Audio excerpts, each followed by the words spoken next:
heart, hustle, baseball. The game lives here.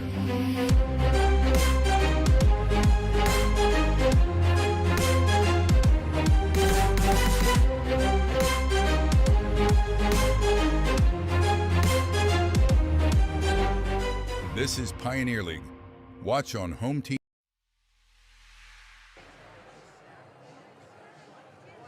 Good evening, ladies and gentlemen, and welcome to the Flathead Valley in Glacier Bank Park for Pioneer League Baseball. My name is Scott Gladstone, and I would love to welcome you in to Game 5 of a 6-game series between the Glacier Range Riders and the Ogden Raptors, two of the PBL's best this season, doing battle once more. The series tied at 2-2, so now it becomes just 2 games to settle it between the Range Riders and the Raptors. Last night it was a 1-run victory for Ogden in a nail-biting finish that included the Range Riders nearly being able to equalize it in the 8th.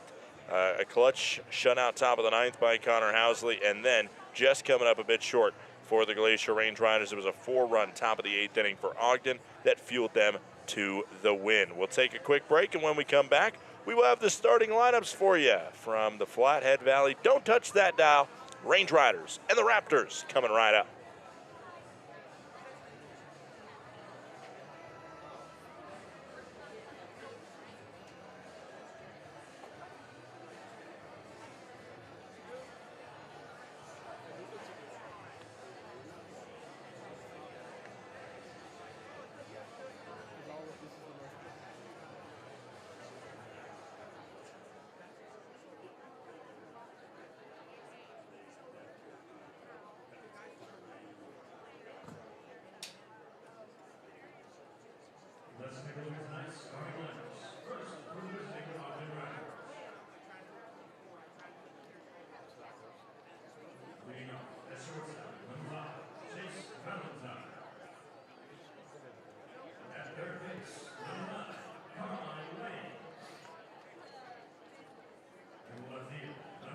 Glacier Bank Park is just so beautiful. The absolutely stunning views, the facility that we have, we're just very fortunate.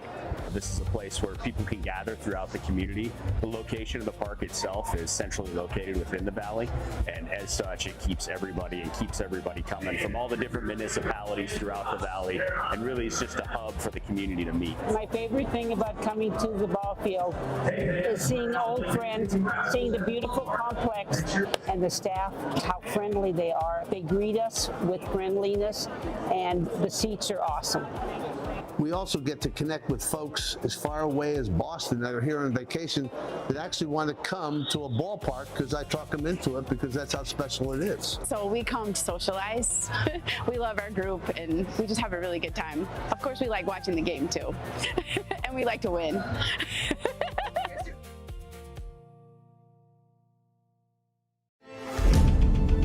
Numbness and tingling in the hand can make you lose your grip. Hi, I'm Dr. Nate Fogel. I'm an orthopedic surgeon and hand specialist here at Logan Health. Repetitive actions can lead to a condition called carpal tunnel. Left untreated, these symptoms can interfere with your daily life. Our fellowship-trained hand surgeons offer patient-specific care to help you regain control. Here's to getting a grip on life.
Welcome back in. We will send it now down to the field for our national anthem.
Welcome back in after a wonderful national anthem sang here at Glacier Bank Park.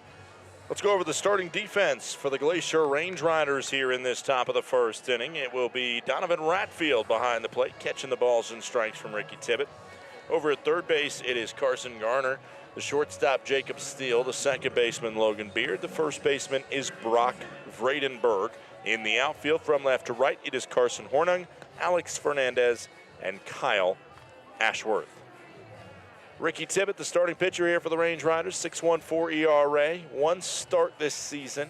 He has 4 total appearances, 3 of those out of the pen. 9 strikeouts in 7 1/3 innings pitched. A Range Rider in 2024. Was a part of the squad that made it all the way to the championship as a fairly key member out of the bullpen that was added midway through that season. Played last year for Idaho Falls, but was on and off the injury list. And when he was healthy, he was really solid down there in a place that is really hard to pitch at Melaleuca Field. This season, he started with his Idaho Falls manager, Troy Percival, in Southern California before the Long Beach Coast let him go, and the Range Riders brought him back for the reunion. Chase Valentine will be the first batter he will face off against. This Ogden Raptors squad, they are in unique uniforms.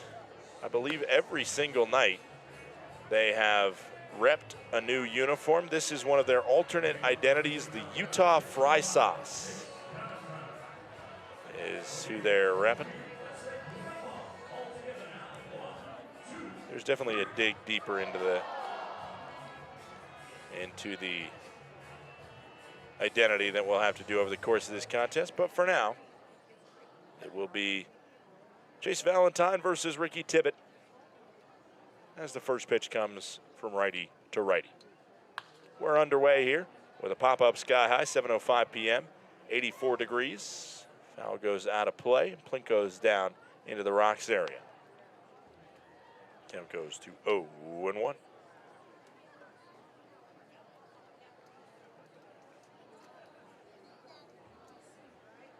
No balls, 1 strike. Nobody out. Top of the first inning. Ball outside. Just missing. Count goes to 1-1. Home plate umpire tonight is Mike Blanchard. At first base, it's Zach Dart. At third base, it'll be Michael Goebel. 1 ball, 1 strike. That one also a ball outside. Count goes to 2-1. An eventful week for umpires around the state. It's been moderately boring up here in the Flathead Valley. This one into shallow right field. Backpedaling and making the grab is the second baseman, Logan Beard. Might have broke his bat up on that one. One out, top of the first inning. Up comes Carmine Lane. Talk about the eventful week for umpires. It was a controversial call finishing the game in Thursday's affair between the Mustangs and the Red Pocket Mobiles down in Billings. The same umpiring crew had the Red Pocket Mobiles playing the Great Falls Voyagers last night, and Dimitri Young was ejected during the home plate meeting before the game. He clearly was still frustrated and wanted to let that be known. Swing and a miss by Lane. Count goes to 0-2 for the captain of this Ogden Raptors squad. I haven't quite got a good glimpse to see if he still has that C on the fry sauce jersey.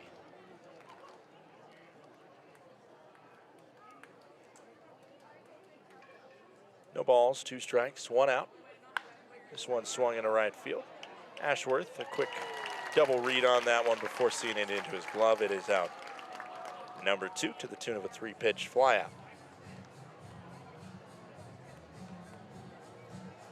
Kyler Stancano now stepping in. Ricky Tibbett, starting pitcher for the Range Riders, hailing from Chula Vista, California, was a member of the Chula Vista Little League squad back in 2014. This one a tapper as Logan Beard fields and throws in time to get out Stancano. Nice play by Logan Beard, and appreciative of making that play is Ricky Tibbett. A 1-2-3, 8-pitch frame for Tibbett to get us going. We head to the bottom of the first. It's 0-0 as you take one more look at the solid play by the Range Rider second baseman Logan Beard on the high chopper towards second to get out Stancano.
Welcome to Magoo & Company, a third-generation family-owned business nestled in the heart of downtown Whitefish. We offer a dazzling array of diamonds, ethically sourced Montana sapphires, and captivating custom designs that capture the essence of Montana's natural beauty. From jewelry design and appraisals to cleaning, repairs, and gemologist consulting, your satisfaction is our priority. Experience the magic of Magoo & Company and discover the perfect piece to celebrate life's special moments.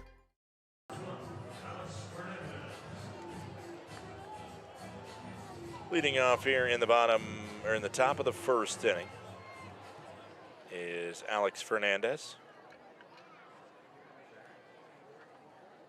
First pitch in from Jason Schaff, is a called strike. Count goes to 0-1.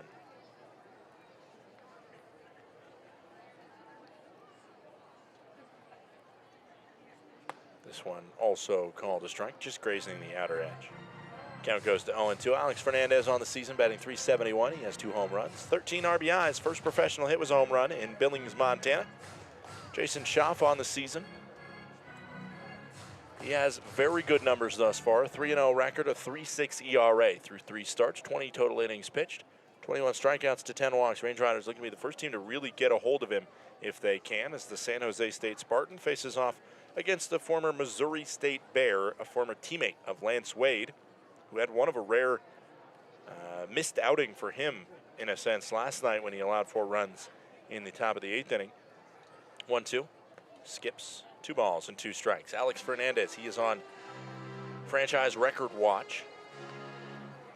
36 stolen bases. The record is 43 in a single season by the Range Riders. That is staggering, considering he has played just 25 games and has 36 stolen bases. But he needs to get on base to steal a base. Scrapes a piece of this one. This one is an awkward spot. The flip in time for out number one. Schaff, got there as quickly as he could, and it was very close. But Ferrero made a good play. And now let's look at the defense for this Ogden Raptors. Wilkinson is behind home plate. He's the catcher. Lane over at third. Valentine the shortstop.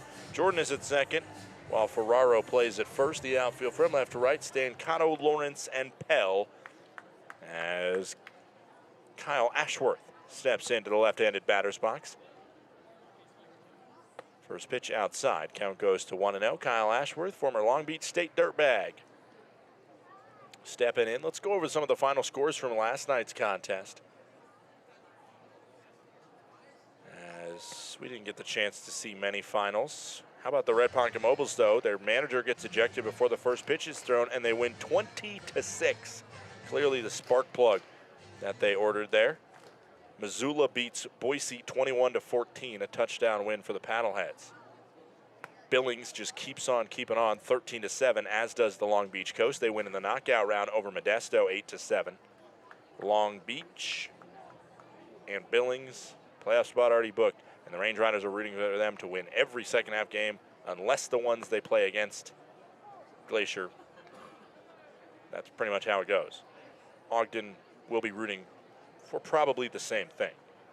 Oakland has a winner last night, 10-9, as that's ball four, and a walk issued to Ashworth. Strikeout to walk ratio for Schaff this year, 10 walks in 20 innings, so a walk every 2 frames.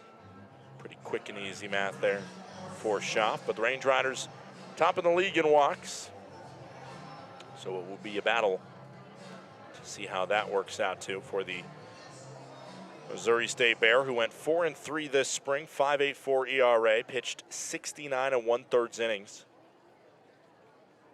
for Missouri State, firing into the Murray State Racer. Carson Garner hits the strike zone. Count goes to 0-1. Garner's 43rd appearance of the year. He has 6 home runs, second on the team, 35 ribbies.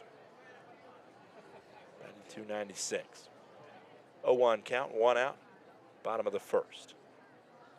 This one hit on the ground. Back to Schaff. The throw is good, and good to first as well. It is a 1-4-3 double play, and that's all she wrote in a fairly quick frame. Bottom of the first inning, just 20 total pitches thrown between the two starters. We head to the second, 0-0.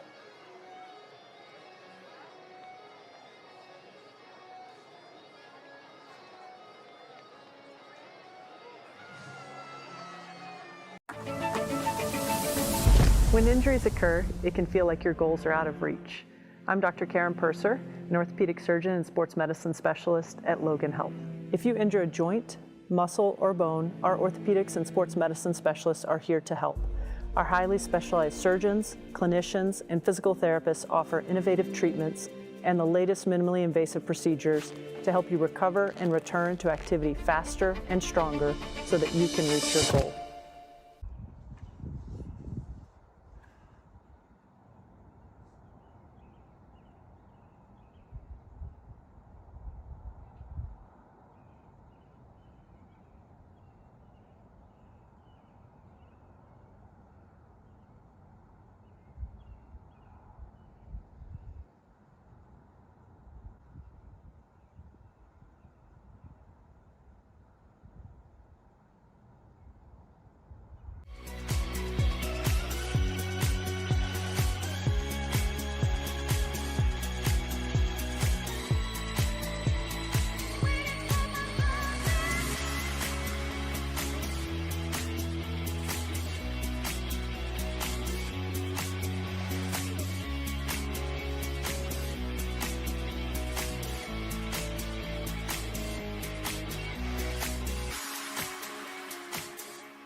Welcome back. It's the top of the second inning.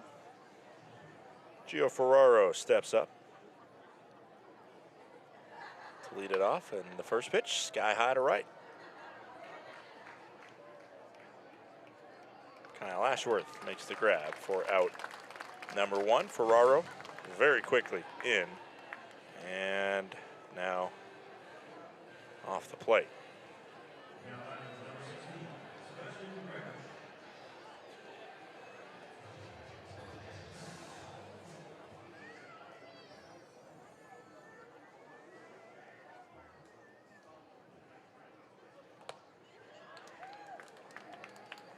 Swing and a miss on the first pitch into Sebastian Greco. Greco, clearly a bat they like. They always slot him in 4-5 somewhere there in the lineup.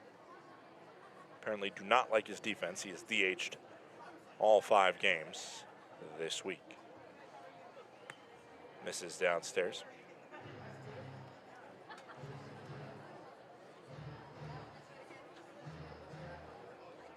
I mentioned last inning that Tibbet was a part of the 2014 Chula Vista Little League team. It was 2013, actually. Swing and a miss. Count goes to 1-2.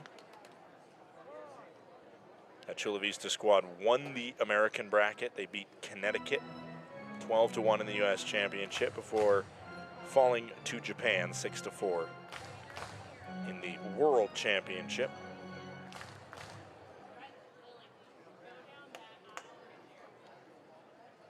One ball, 2 strikes.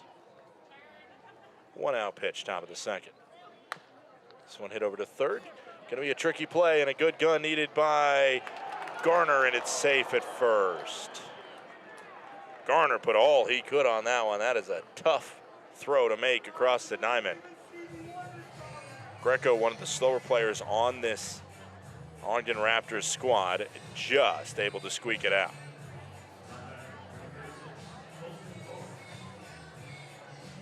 Colson Lawrence stepping in.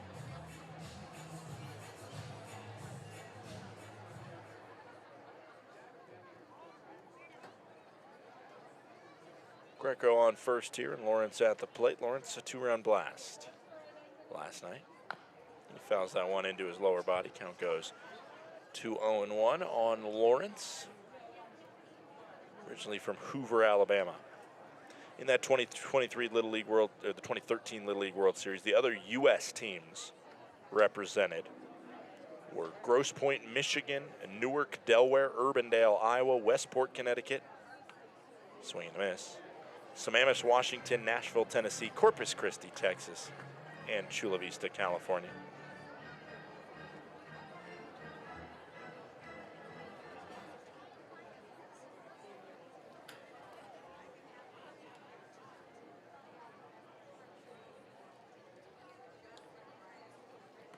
Skips in, gets past Donovan Ratfield. A wild pitch to reach the runner to scoring position. 1 ball, 2 strikes, 1 out, top of the second inning. Be a really interesting research project to figure out how many of the guys on any of these squads ended up playing college baseball. Obviously, Tibbet did, now a professional. And you take a look at one of his teammates, Grant Holman, as well, who currently plays for the Phillies.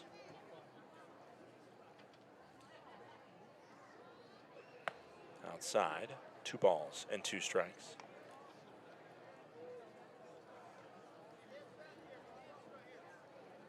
That Tennessee team that played alongside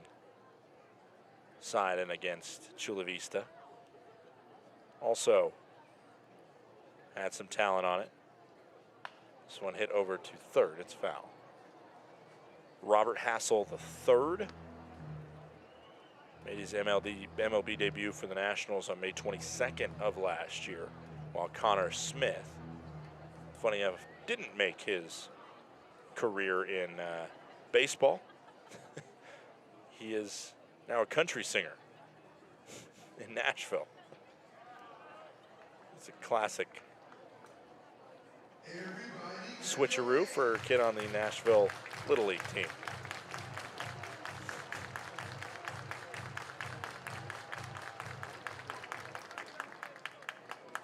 Three balls, 2 strikes, 1 out. Tibbet versus Lawrence. The pitch in to the powerful right-handed bat of Colson Lawrence. near the face at 92 miles per hour. And he ducks out of the way of it and earns ball 4 and a walk.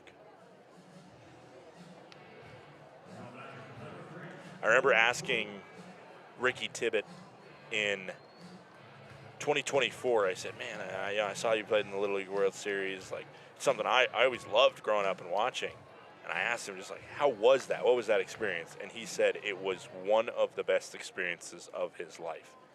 He said it truly, like, you know, you felt like you were the absolute star. You were on cloud 9.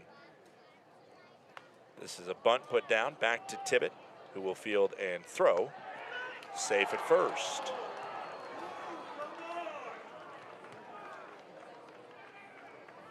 A bunt put down by Cole Jordan, and the bases are loaded with 1 out.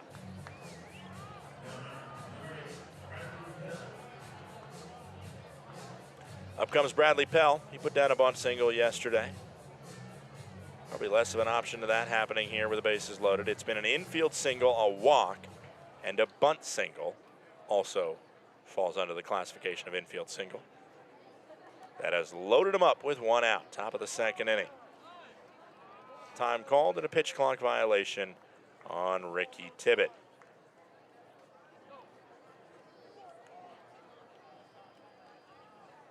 One ball, no strikes, 1 out. Top of the 2nd here, 0-0 the scoreline right now between the Range Riders and the Raptors. And that one called the ball outside. Count goes to 2-0.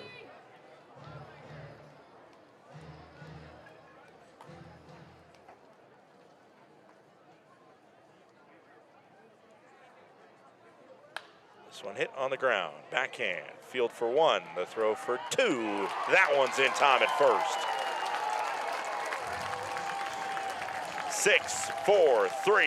Double play. Jordan gets out as well as Pell. Steal to Beard to Vredenberg. Exactly what the doctor ordered. As that ball delivered right to first base just to get out Pell. And Tibbett more than happy to see the called out 3 at first base. We'll be right back with the bottom of the 2nd.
In 1858, one man's ingenuity sparked a legacy. When Henry Ward Johns set out to rethink roofing, he built something that would last. That spirit carried forward in 1901, when Johns joined forces with Charles Manville, creating Johns Manville. For more than 160 years, through challenge and change, innovation and resilience have defined who we are. Today, backed by Berkshire Hathaway, Johns Manville is trusted in the commercial roofing industry, with systems built to perform.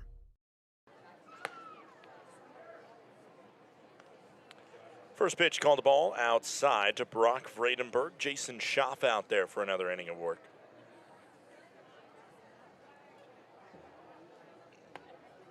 There's a called strike. 3 up, 3 down first inning for Schaff.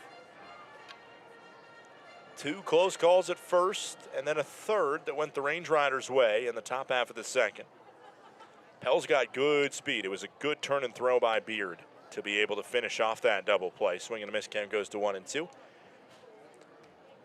Schaff trying to keep it going. Went to high school in Las Vegas, Nevada, Palo Verde High School.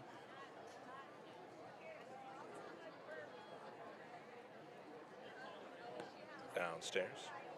up against the Pasadena kid.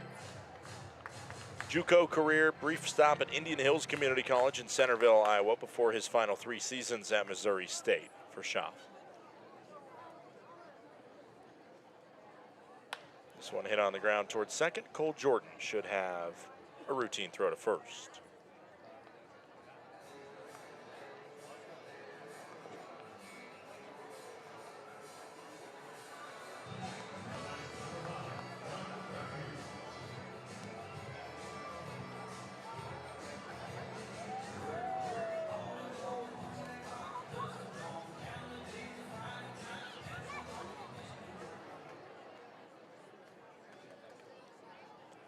Up steps Donovan Ratfield.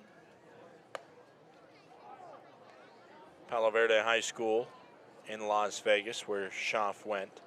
Some notable alumni. Brandon Kinsler, who pitches in the MLB.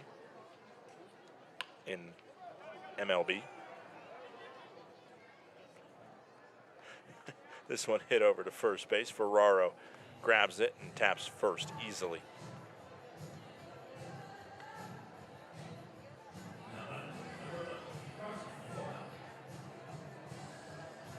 Two outs, up comes Carson Hornung, as well as Cody Miller, who's a Olympic gold medalist swimmer. First pitch downstairs. And don't forget, the lead singer of Panic at the Disco also went to Palo Verde High School. That's probably who I would tag as the most famous former Palo Verde Panther. The bassist also went there.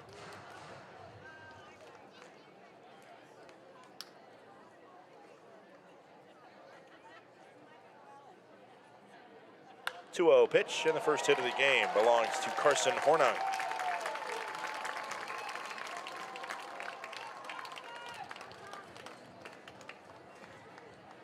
Funny enough, in a weird kind of twist of it all, that gold medalist swimmer that I mentioned, Cody Miller, that went to school at Palo Verde High School, was born in Montana. He was born in Billings, Montana in 1992 and ended up growing up mostly in Vegas and winning the 4x100 meter medley with the United States team in 2016 in Rio.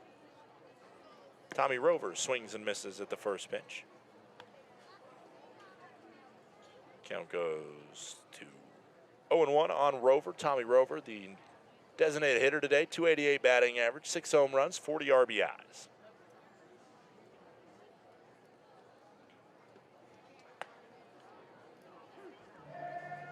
That one's called strike. Count goes to 0-2.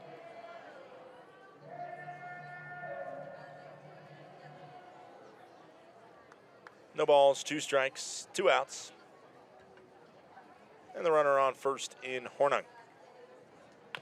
Tapper over towards first. Ferraro will have a routine play as he turns around and taps the bag for out number 3. Schaff keeps on cruising. That just 13 pitches.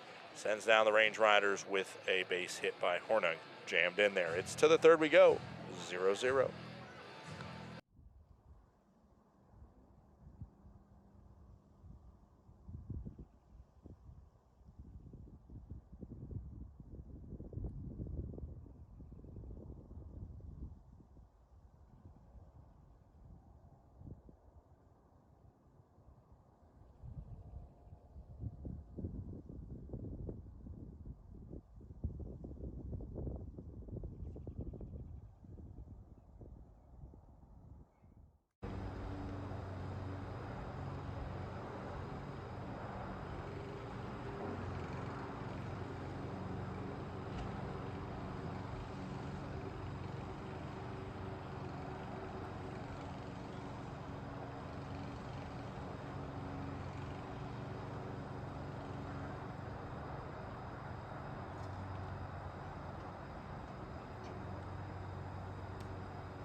Numbness and tingling in the hand can make you lose your grip. Hi, I'm Dr. Nate Fogel. I'm an orthopedic surgeon and hand specialist here at Logan Health.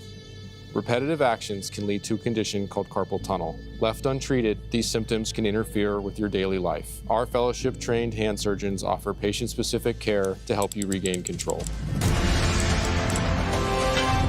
Here's to getting a grip on life.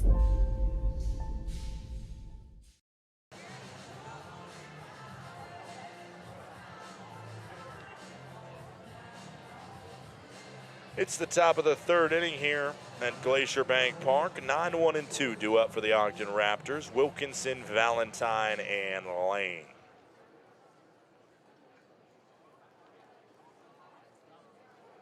First pitch in from Ricky Tippett. Squaring a bunt. Puts it over to Logan Beard, and this is going to be another bunt single. That was put to a good spot there.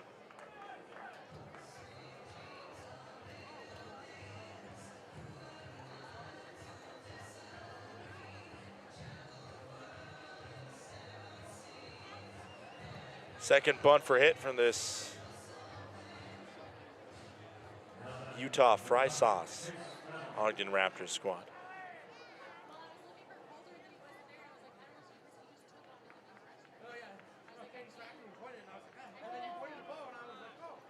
And a pitch clock violation on Tippett. Count goes to 1-0.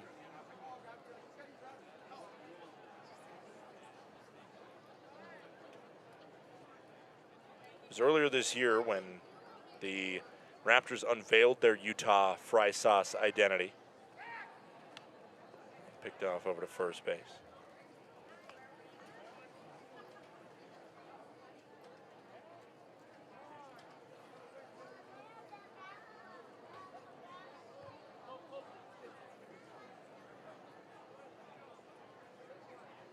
The back of these jerseys say, "Get Saucy," across the top. Count goes to 1-1. We'll see how much it truly inspires them. I mean, I don't know what their record is in these jerseys or anything like that. 1 ball, 1 strike. This one ripped and gets beyond Beard there. Kind of an awkward skip in front of Beard. Went about 103 off the bat there. Tricky one to deal with. It will be scored as an error for now. 2 on, nobody out here. Range Riders walked the tightrope a lot yesterday, and Zach Longshore was able to get out of it.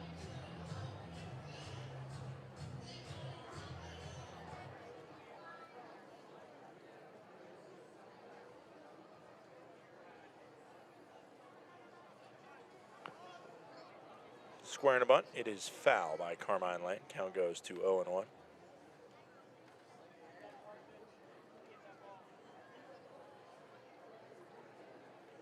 Apparently the fry sauce, which is a mix of ketchup and mayonnaise, that is one of the signature condiments of the Beehive State. That is the homage. And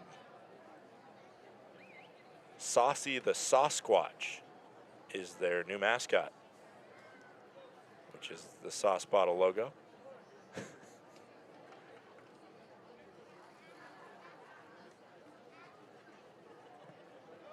Apparently swinging away on that one. Count goes to 1 ball and 1 strike. Listen, I am pretty anti fry sauce, condiments in general. I'm just ketchup. Just keep it simple. Just ketchup. 1 ball, 1 strike. Into Carmine Lane. Downstairs. Count goes to 2-1.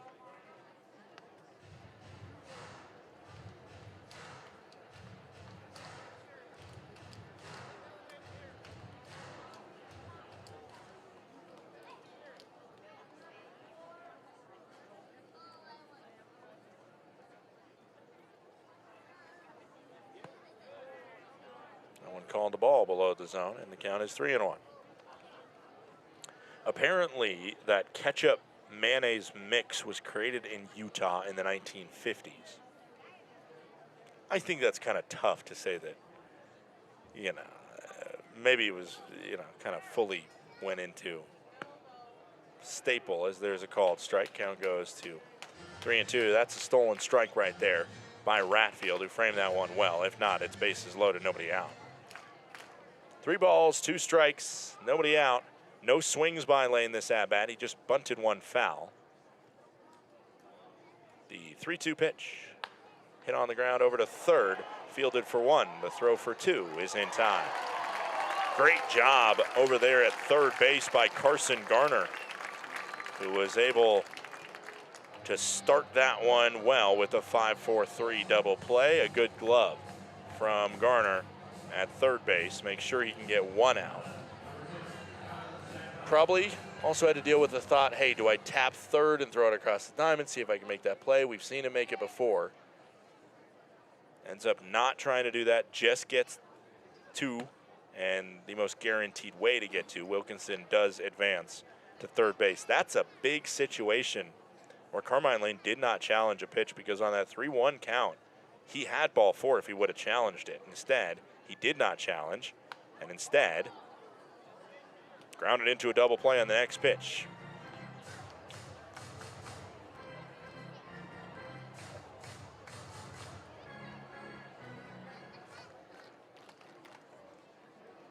One ball, 1 strike, 2 outs for Kyler Stancato, who is 0 for 1 with a ground out to second.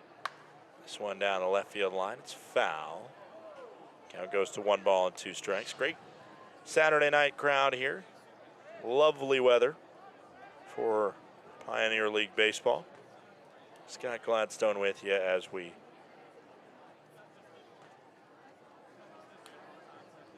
are almost closed out in the first half. 1 ball, 2 strikes, 2 out pitch. Low and away. Range Riders, a win either tonight or tomorrow would give them their second best ever first half.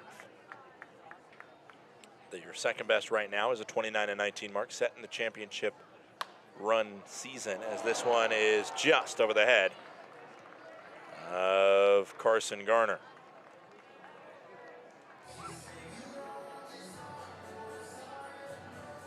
Just crested over the top of Garner for a base knock. Didn't go too fast at 79 miles per hour, but it's an RBI single by Stancato, and Wilkinson scores to make it 1-0 in favor of the Ogden Raptors. Gio Ferraro steps up, a 1-pitch fly out to right.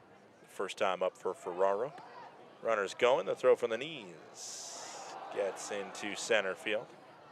Good job by Fernandez to back that one up quickly, and good job by Beard to sell a ball that was not fielded cleanly. It's a stolen base as the count goes to 1-0. Throw was always going to be tough there on a ball skipping in to Ratfield. 1 ball, no strikes, 2 outs. Now Stancato in scoring position with a chance to add a few more, or at least 1 more. Ferraro. Outside, 2 balls and no strikes. Tibbet on 41 pitches right now. 1-0 score line here. Top of the third, 2 outs.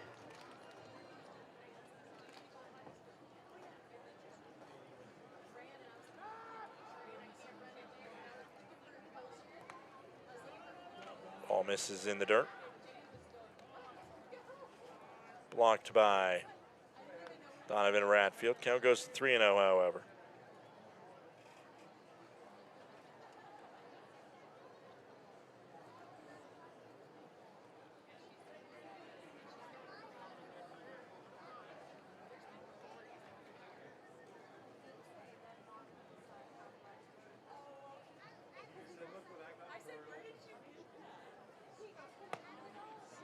There's a strike taken, and the count goes to 3-1.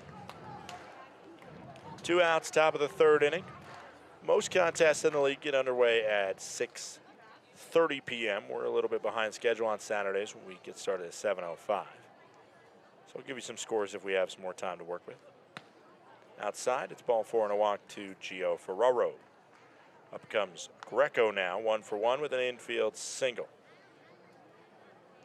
They start at 4:30 Pacific time in Oakland, and the Ballers are up 10-2 on the Yuba Sutter Freebirds. That conversation will come between Ratfield and Tibbet. Voyagers lead the Red Pocket Mobiles 2-0 in the top of the 5th. They are cruising through that game. Boise and Missoula 1-1. Billings leads Idaho Falls 3-1 in the bottom of the 2nd. And yet to get underway, Long Beach and Modesto at Modern Woodman Field. I'm so interested to see just the first week or so of the second half, see which teams kind of have the juice to be able to bring to the second half. Because I think you're going to find out pretty soon the 3 or 4 teams that will be fighting for the final 2 playoff spots. I think the 2 in front of us might very well be 2 of those teams. I think my biggest questions are with Modesto, Boise, and Missoula. Maybe Oakland in there as well. Fouled off. Count goes to 1 ball, 1 strike, 2 outs, top of the 3rd inning. Great Falls, Idaho Falls, Yuba, and Red Pocket. To me, in terms of the eye test that I've seen from Great Falls and Red Pocket, and in terms of the just the score lines that have come out of Idaho Falls and Yuba Sutter, I just don't know if they're going to play much of a factor, other than maybe being a spoiler and taking a few games away here and there from squads that have a better chance. Oakland, really rough first half, but I'm not going to count out the defending champs. 2 balls, 1 strike, 2 outs, top of the 3rd inning. Pitch coming in. Swung on, sky high to center. Alex Fernandez camps under it and makes the grab for out number 3. Ricky Tibbet fires himself, just 1 run against. Ogden, the fry sauce, certainly left some food on the table. However, it is the Range Riders 0, Ogden 1. We head to the bottom of the 3rd. Thinking about where to host your next office event? Book the indoor event space at Glacier Bank Park. With a capacity up to 145 people, our indoor event space is a flexible, year-round venue ideal for accommodating receptions, conferences, and holiday parties. The spacious layout boasts impressive stadium and mountain views, providing the perfect setting for guests to mingle, network, and celebrate. Book your office party today at glacierbankpark.com.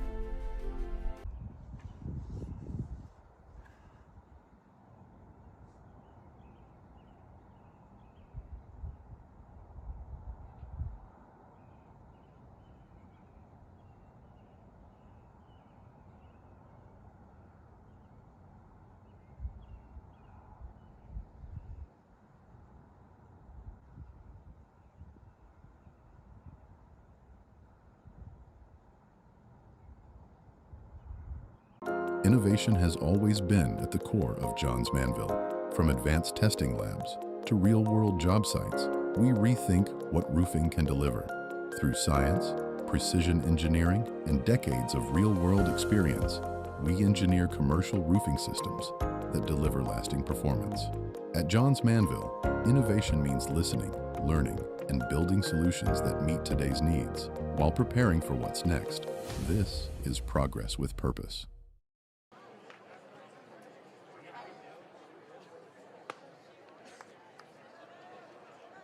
First pitch, a ball and misses upstairs to Jacob Steele, batting 8th in the lineup. 1 ball, no strikes here, bottom of the 3rd inning, 1-0. As that one hits the zone, and the count goes to 1-1.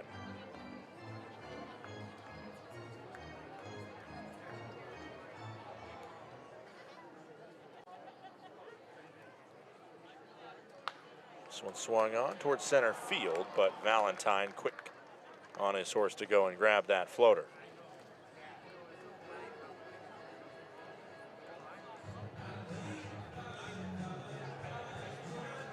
Warm-ups going on in the pen right now is Ryan Humphreys. He's getting going. Logan Beard, the final batter for either side, to step up to the plate. stands into the right-handed batter's box. First pitch, a called strike. Count goes to 0-1. Range Riders offense struggled yesterday against the starter in Jose Balista. The 0-1. Now looking for liftoff here as this one hit towards left field. Moving over and making the catch on the run is Stancato. Not a bad swing there from Beard, but just not enough. Find a spot in the outfield for that ball to sit.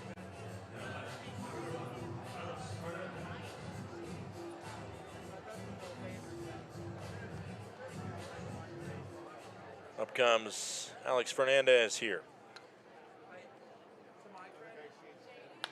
There's this one up the middle for a base knock.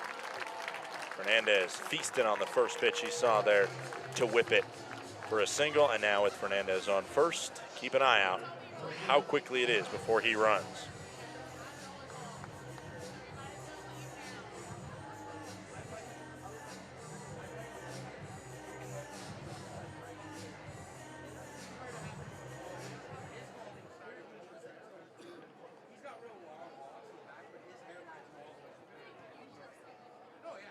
Fernandez on first. Stunts to steal as they had a scheduled prescribed pitch out to try and get him in case he did run. Ashworth will get up 1-0 in the count, thanks in part to that.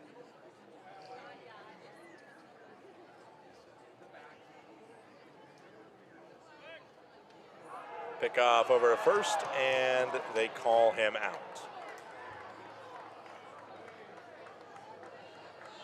A long look from Alex Fernandez as look back at this one.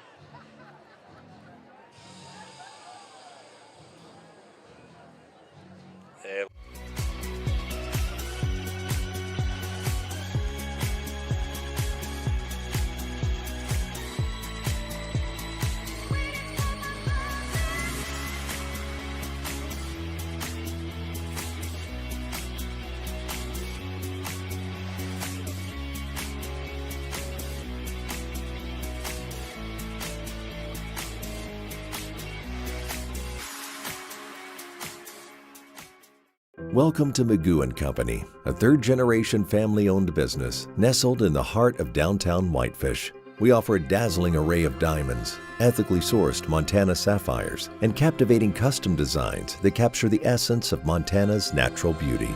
From jewelry design and appraisals to cleaning, repairs, and gemologist consulting, your satisfaction is our priority. Experience the magic of Magoo & Company and discover the perfect piece to celebrate life's special moments. When injuries occur, it can feel like your goals are out of reach. I'm Dr. Karen Purser, an orthopedic surgeon and sports medicine specialist at Logan Health. If you injure a joint, muscle, or bone, our orthopedics and sports medicine specialists are here to help. Our highly specialized surgeons, clinicians, and physical therapists offer innovative treatments and the latest minimally invasive procedures to help you recover and return to activity faster and stronger so that you can reach your goal.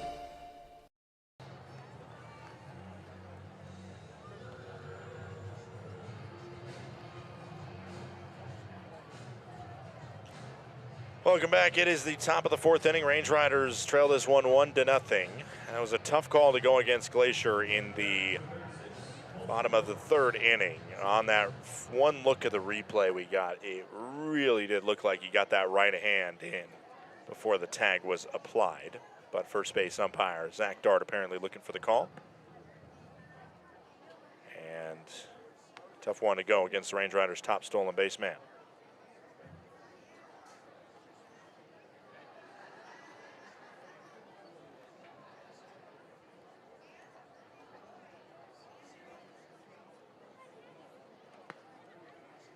Ryan Humphreys into the contest, newest Glacier Range Rider in there, as he will take over after 3 innings and 1 run against Ricky Tibbett. Humphreys on the season has a 10.18 ERA. This is his 14th appearance. Swing and a miss on that one. Count goes to 2-1. Humphreys had a real trouble finding the strike zone on Tuesday evening.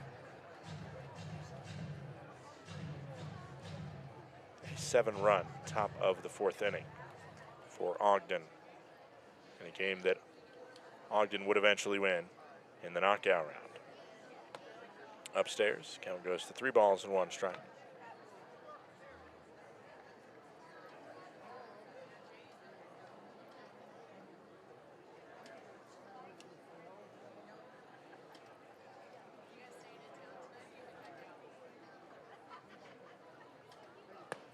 Ball 4 and a leadoff walk.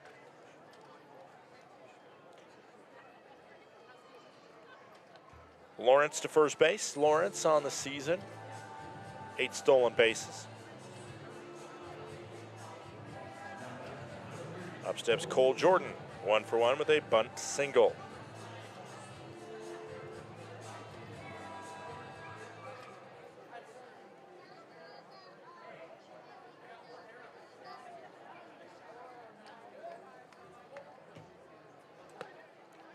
First pitch brought down into the zone. Count goes to 0-1.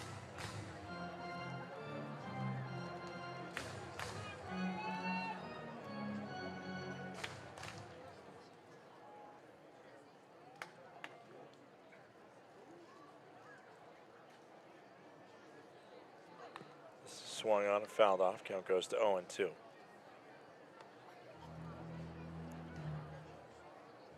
Humphreys, product out of Westmont College, very good player for Westmont.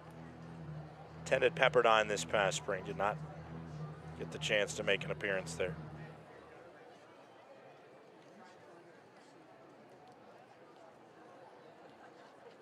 The 0-2 pitch into Cole Jordan. Did he go? Home plate umpire knew it, and he knew it as well. A walk to the dugout and a strikeout for Ryan Humphreys. 1 gone, top of the 4th inning.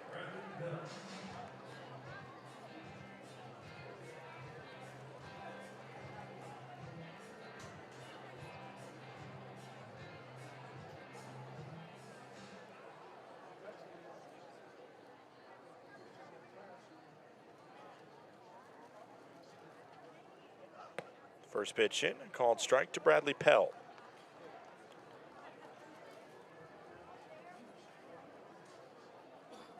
Pell is 0 for 1. He grounded into that double play that ended the bases loaded opportunity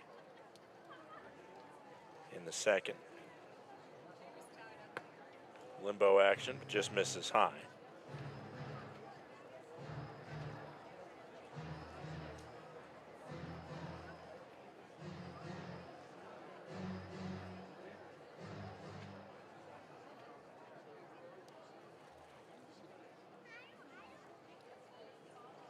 One ball, 1 strike, 1 out. Squaring a bunt, pulls it back and hit the zone. Count goes to 1-2 with this Raptor squad, and Pell specifically loves a good bunt. And with 2 strikes, unlikely to see it again now.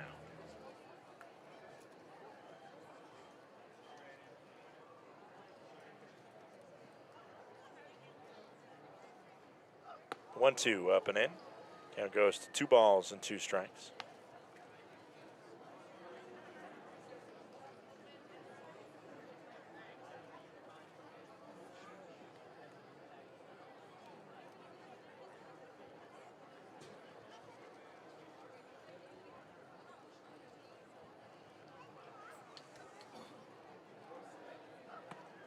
Missing inside. 3 balls, 2 strikes, 1 out, top of the 4th inning.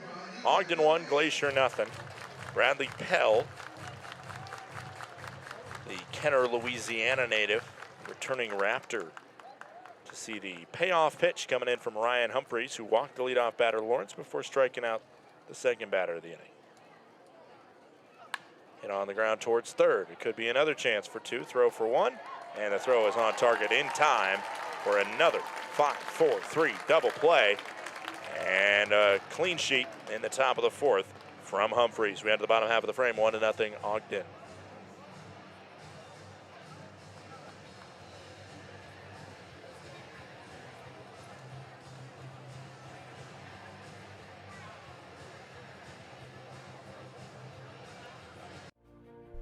Need a space that offers both a place to dine and an area to mingle in style? Book the Hideaway and Corner Suite at Glacier Bank Park. You and up to 50 guests will enjoy full catering services in the Hideaway, and incredible mountain views and comfortable furnishings in the luxury Corner Suite. This versatile combination offers a space to dine and a place to relax, creating the perfect arrangement for guests looking to mingle, network, and celebrate. Book your office party today at glacierbankpark.com.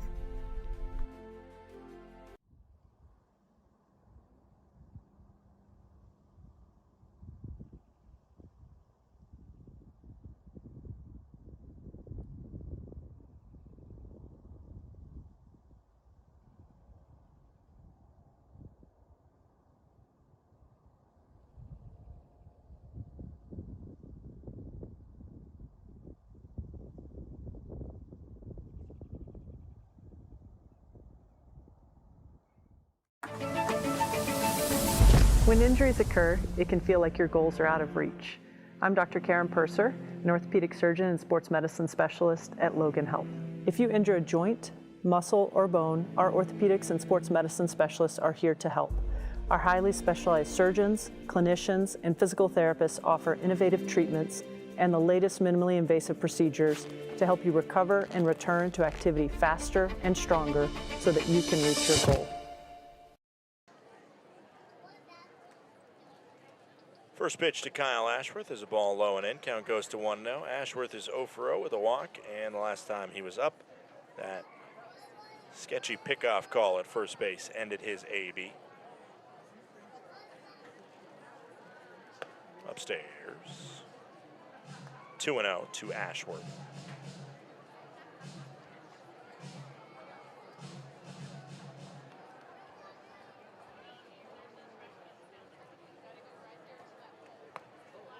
Also upstairs, the count goes to 3-0. Wilkinson could maybe try a little bit harder to sell those upstairs pitches. Both of them did just scrape the top of the zone, according to ABS, but I don't think he was looking for it. As that one just tucked down a little bit, count goes to 3-1.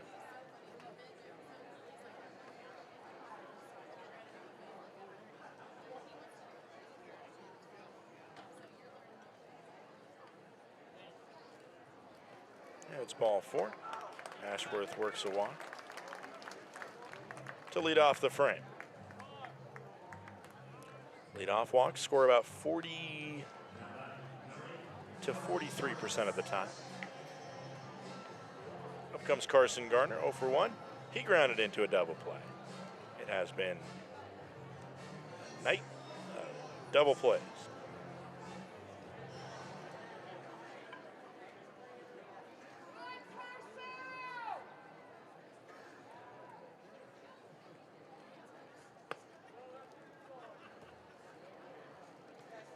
That one misses. Count goes to 1-0. That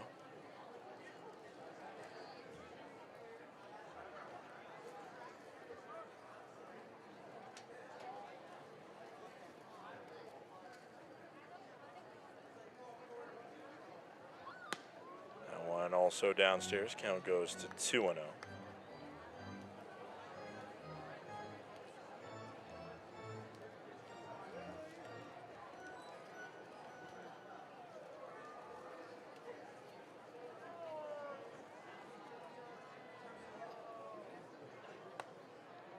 There's a called strike. Count goes to 2 balls and 1 strike.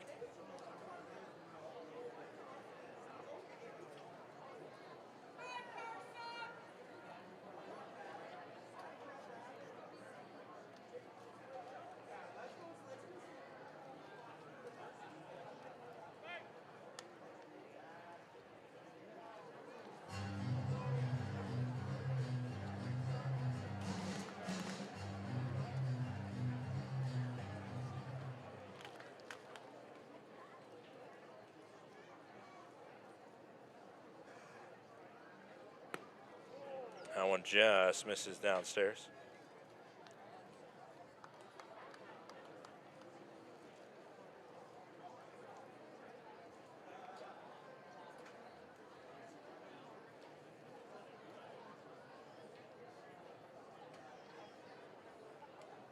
Three balls, 1 strike into Carson Garner. This one hit on the ground, up the middle. Will it find a way to leak through? The throw, safe at first.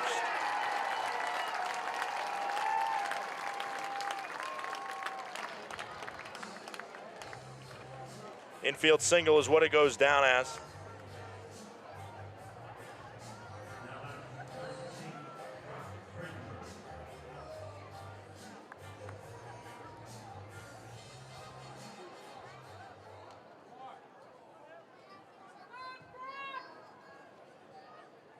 Brock Vredenberg steps up. Runners on first and second, nobody out. Best opportunity of the day for the Range Riders here, especially with the powerful Brock Vredenberg at the plate. 0 for 1 with a ground out to second.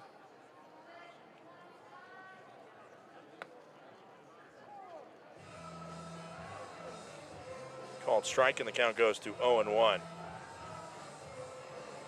on Brock.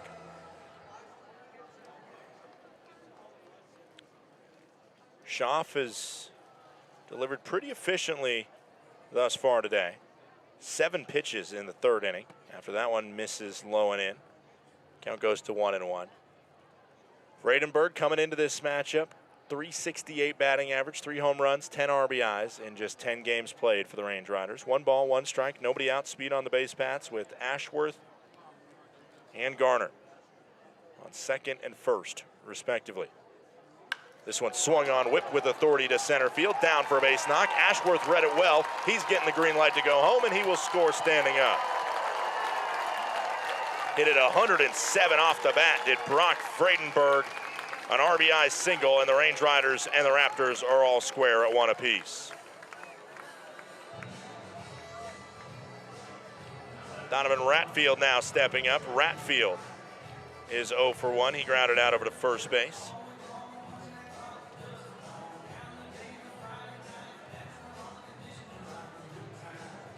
Ratfield coming into the contest, batting .362. Team leader in RBIs earlier this week, but now passed up by Jacob Steele with his grand slam and 3-run home run a couple nights ago. That is a called strike as he squared the bunt and then pulled it back. Not very often you see catchers dropping down the sacrifice bunt. Ratfield, former JUCO product, Gonzaga and Nevada Wolfpack member. More than happy to do so. The 0-1 pitch swung on, popped up, drifting foul, out of play. That one didn't quite get all the way to the beer garden. Ends up being a dog pile on the rocks. No balls, 2 strikes, nobody out, bottom of the 4th inning.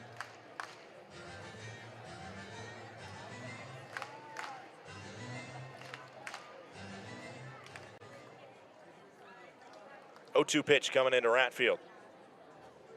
From Schaff, his 16th pitch of the frame.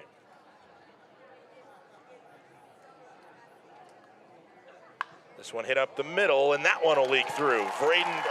Garner gets the green light, and he will just leak in time. Good throw in center field from Lawrence, but not enough. It's an RBI single that just squeaked through the wickets of Valentine and Jordan. And it is 2-1, Range Riders in front as Garner read that one well to score. And still nobody out as Carson Hornung, 1 for 1 with a single into center, steps in.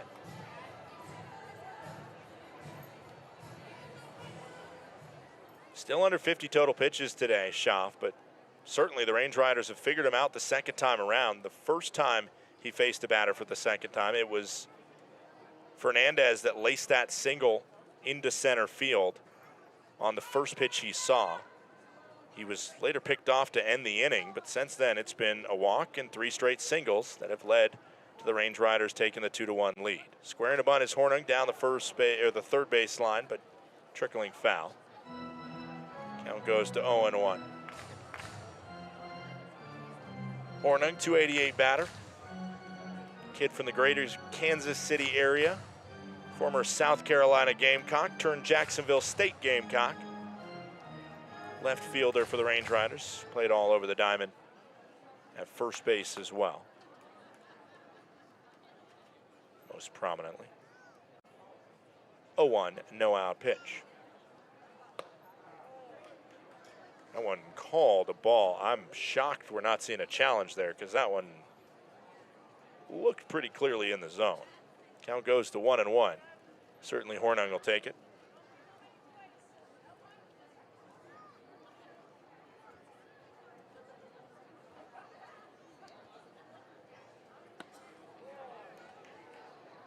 That one's a ball. Count goes to 2-1.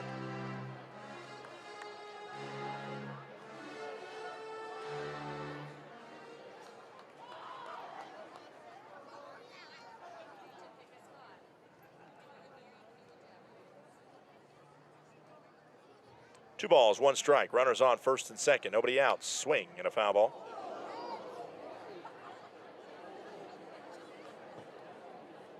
Two balls and two strikes. That one somehow got through the netting.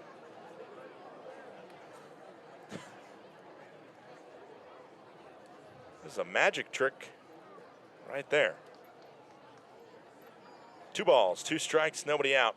Pitch into Hornung. Still looking to try and get the first one on the board. This one grabbed by Ferraro. The throw to back to first is not in time. Good hustle by Hornung to beat that one out. Ferraro throws to the shortstop Valentine for the fielder's choice.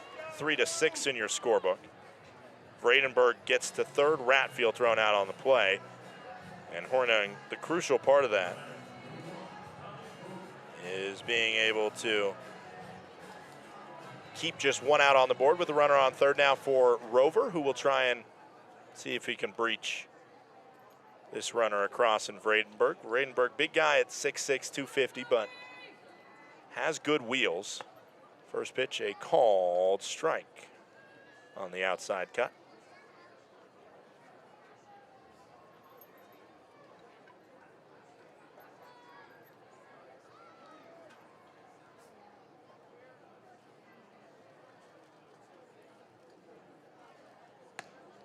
That one called a ball on the inside. One ball, one strike.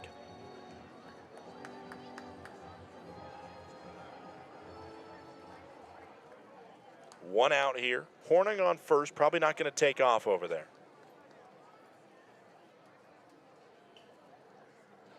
One, swung on down the right field line. Will it stay fair? No.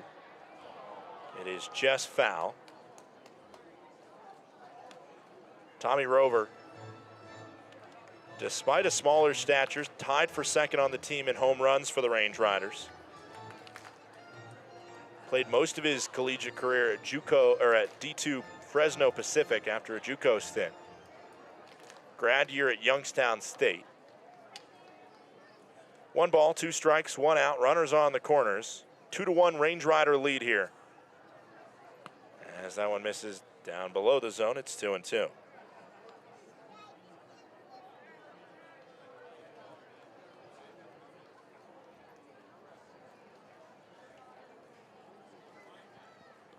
Two, 1 out pitch coming into Rover.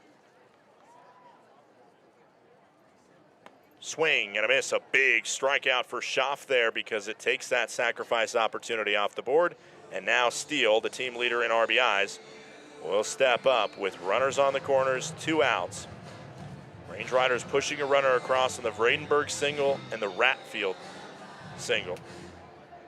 But a fielder's choice and a strikeout sense have given Schaff some relief. It is Schaff versus Steele. 2 outs, bottom of the 4th inning. Steele a grand slam on Thursday night. Scratch out a grand slam on Wednesday night and a 3-run blast on Thursday night. Pushes home run total on the year to 5. 0-1 count, 2 outs, bottom of the 4th inning. Swing and a miss as he was fooled on that one. Count goes to 0-2. Schaff has been made to work more in this inning than any other. By far, he threw 12 pitches in the first inning, 13 in the second, 7 in the third, and now 28 in the 4th inning of play, but 1 strike away from getting himself back to the dugout. The 0-2, 2-out pitch, swing and a miss. It's a 3-pitch strikeout of Steele to send us to the 5th. Range Riders get 2 on 2 RBI singles. It is Glacier 2, Raptors 1.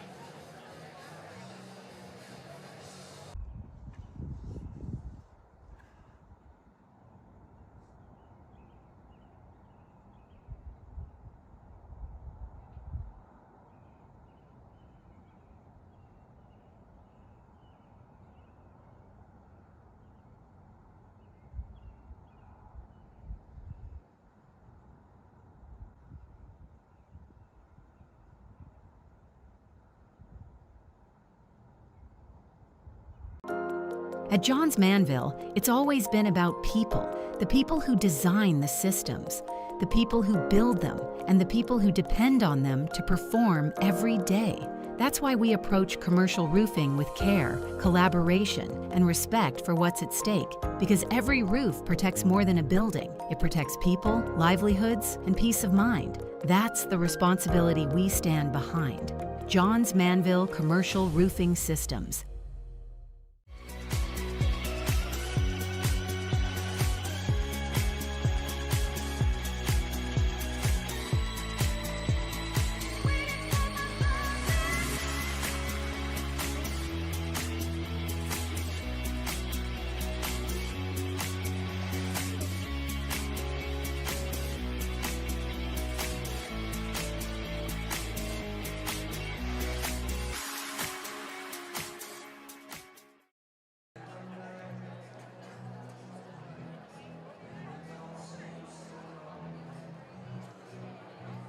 Welcome back in. It is the 5th inning of play. Due up for the Ogden Raptors. Wilkinson, Valentine, and Lane. 9-1-2. Wilkinson today a single on that bunt towards second base that Logan Beard couldn't get to in time. Ryan Humphreys out for his 2nd inning of work. A leadoff walk erased by a double play. So it swung on. Good carry to left field. Backing up. Hornung is under it in front of the OMG Roofing Products sign for out number 1. Need to get that one 328 or more to get it over the left field fence. That one only about 310. Chase Valentine, as we flip over the lineup card for the 2nd time for Ogden, steps in, a fly out, and reached on an error. This series tied at 2 games apiece between the Range Riders and the Raptors. Called strike. That one just notched the upper outside corner. 2-1 Range Riders lead here in a series that has been very close. Tone was set on Tuesday night with an 11-11 game. One in the knockout round, the home run derby equivalent, to settle the tie between the Range Riders and the Raptors. It was Lawrence, the center fielder for Ogden, that hit 3 bombs, while Vredenberg hit 2. So that's how Ogden took game 1. The Range Riders' most convincing win for either side in the series was on Wednesday night, 10-3 at the hands of, in big part, Jacob Steele due to the grand slam. 7-5 the score on Thursday before last night, a 6-5 victory for the Raptors, just edging out the Range Riders thanks to a 4-run 8th. 2 balls, 1 strike. Outside, 3 balls and 1 strike to Chase Valentine. Former Padres affiliate Chase Valentine, hailing originally from Phoenix, Arizona. 5'11", 185-pound right-hander.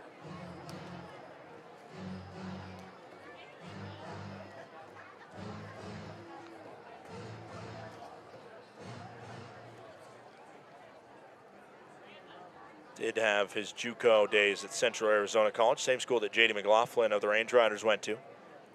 3 ball, 1 strike, fouled out of play, and we go full. After those JUCO years, was taken by the Padres, actually spent a brief stint of his rookie season in affiliated ball at the AAA level. Played 2 games in about a week's stay in El Paso with the Chihuahuas, as this one misses low and inside. A challenge coming from Donovan Ratfield, and that one did just scrape the bottom of the zone. A 90-mile-per-hour fastball that somehow hit, and that's a tricky one for the home plate umpire to call. But the Range Riders now 1 for 1 on challenges as they get the full count punch out of the leadoff batter, Valentine. 2 outs, top of the 5th inning. Carmine Lane steps in. Lane a ground out into a double play. 5-4-3 double play at the hands of Carson Garner, as well as a fly out to right. Limbo action makes it 1-0 on a 90-mile-per-hour fastball up and in.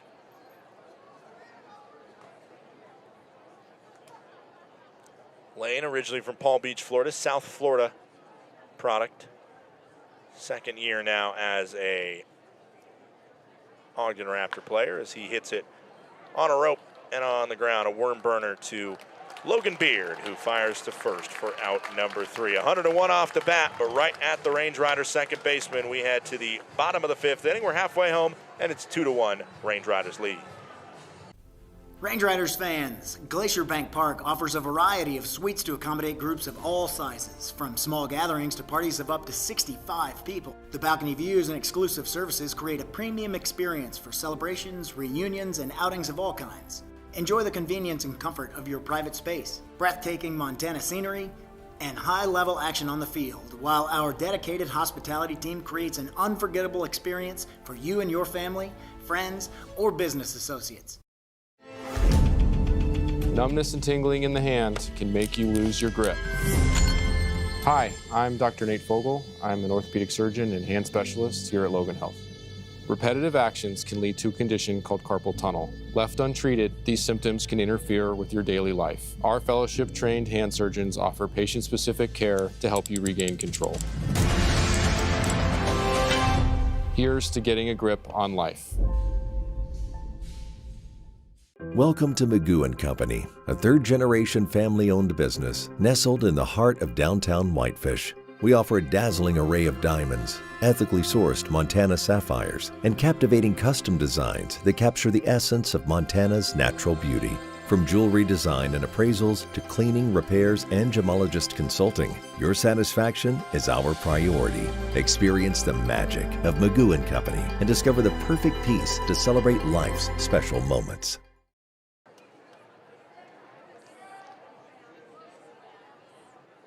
Welcome back in. Bottom of the 5th inning. It's Schaff out on 61 pitches. Swing and a foul scrape by Logan Beard, the Louisville native. Played for the University of Louisville for 4 seasons before spending a grad year at Indiana University Southeast, where he was Conference Player of the Year and helped lead the Grenadiers to the NAIA World Series in Lewistown, Idaho.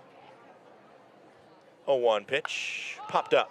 Sky high. Shallow right field. Pell runs in, camps under it, and makes the grab. Out number 1. Top offense in the league here in a lot of statistical categories, this Ogden Raptors squad. First in the league in batting average, first in the league in runs scored. Those are obviously 2 important ones. They don't always break it by power, despite playing at one of the higher elevations in the league. 70 home runs coming into the series, which was ranked 5th in the PBL.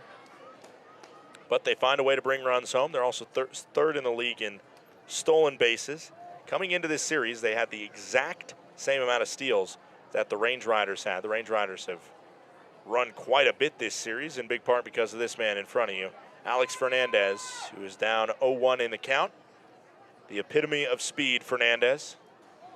Skips down. Count goes to 1 ball and 1 strike. Got to first on a single, was picked off on a play that, after looking at the replay, looked like he might have got his right hand in before the tag was applied.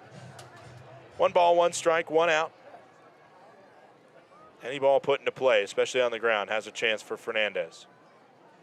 Swing and a miss. Count goes to 1-2. Ton of stops over his collegiate career. The kid originally from Southern California, San Marcos, which is the same hometown as former Range Rider Kingston Liniak. Started his career at UCLA, had a JUCO stint up in the NWAC in Washington. Played as well for the University of Memphis and finished his career in the Bay Area at San Jose State. The 1-2 pitch, low and away, just barely. Count goes to 2-2.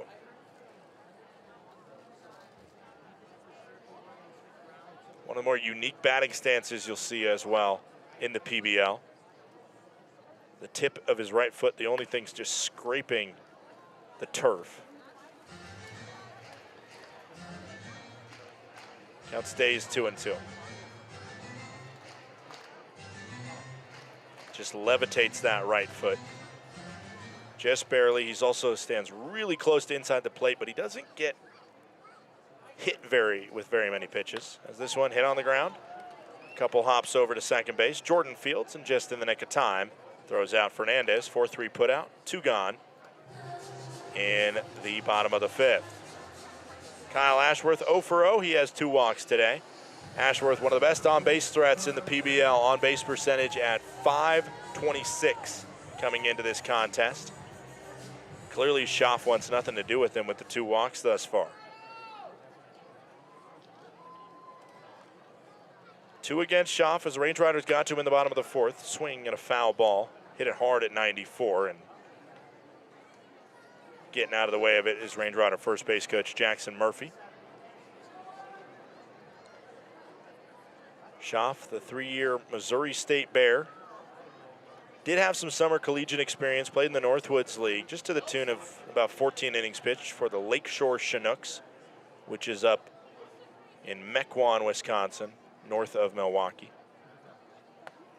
That one's called a strike. Count goes to 0-2. During that 4-game appearance in Lakeshore, he had a 3.95 ERA, and that was the summer between his JUCO year at Indian Hills Community College and his start at Missouri State. All 3 years of Missouri State used mostly as a starter, and a solid one at that. 54 total appearances, 37 of them starts, and a career ERA of 5.44 at Missouri State down there in Springfield, Missouri. The 0-2, 2-out pitch. Below the zone, a challenge coming, and I get wanting the punch out there of Ashworth, but that ball missed about a ball below the zone, and so the Ogden Raptors will be down to just 1 challenge remaining after getting their first one unsuccessful there.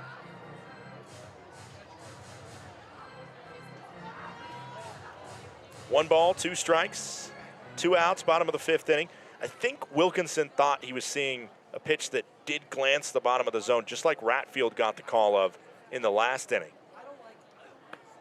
The 1-2 pitch misses outside. It's 2 balls and 2 strikes as the Range Riders will see the 75th pitch from Jason Schaff the next time he fires it into Ashworth. 2 balls, 2 strikes, 2 outs, deuces wild, bottom of the 5th inning as Schaff sets and fires home. Ball low and away. Another very good Ashworth trademarked at-bat for the guy who started his career at Cal Poly in San Luis Obispo, about halfway between San Francisco and LA. Had a JUCO stint at Santa Ana College before heading to Long Beach, and now he's heading to first.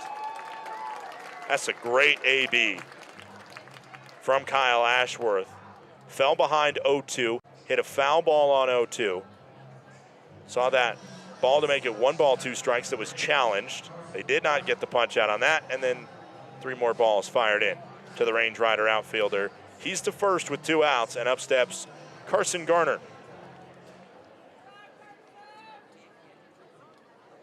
Garner a year ago around this time as he sees a first pitch ball that maybe the umpire stopped from getting any further.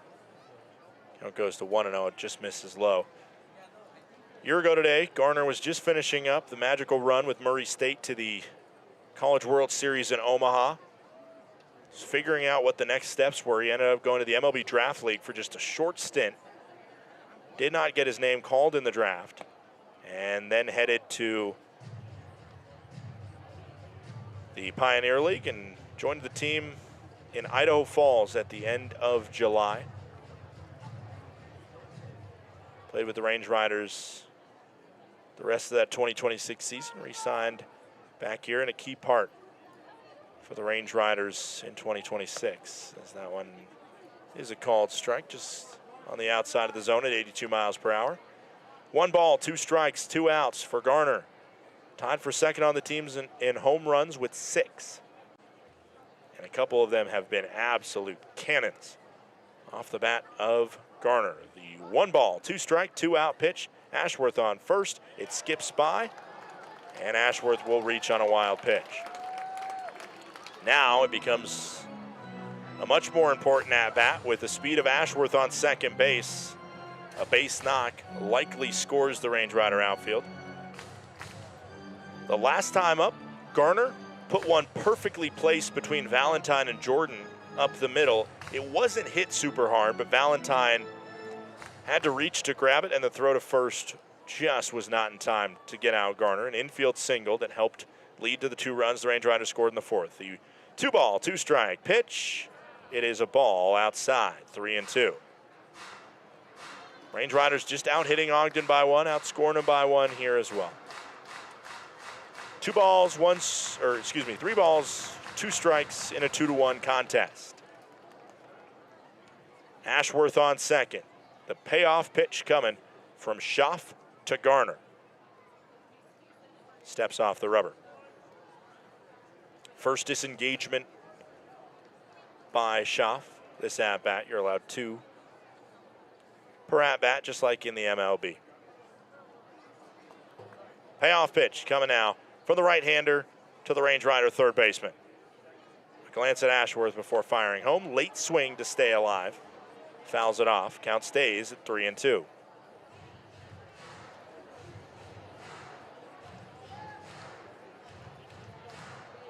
Garner spent the entirety of his career at Murray State, not too far from his hometown of Franklin, Tennessee. 3 balls, 2 strikes, 2 outs. Once again, the payoff pitch to Garner. Fouled off again. First 2 batters went down fairly quickly in Beard and Fernandez. 8 total pitches to get the first 2 outs before that long at-bat from Ashworth. And now, an even longer at-bat from Carson Garner. 3 balls, 2 strikes. Once again, in from Schaff to Garner. Swing and a miss as Schaff wins the battle and strands Ashworth on second. Stancato, Ferraro, and Greco due up in the 6th inning. It's the Range Riders 2 and the Raptors 1.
Welcome back. It's the top of the 6th inning. The Glacier Range Riders currently with a 2-1 lead here as Ryan Humphreys prepares for his 3rd inning of work, trying to take on the heart of this order. 3, 4, and 5, Stancato, Ferraro, and Greco. Good news for him is that the majority of these guys are lefties. As a lefty pitcher, that's exactly what you want to see.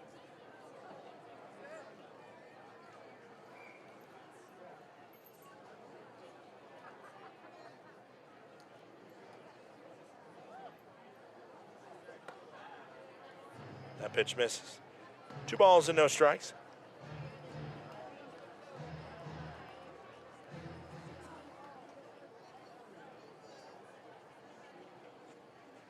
Two-0 pitch. And it's 3-0.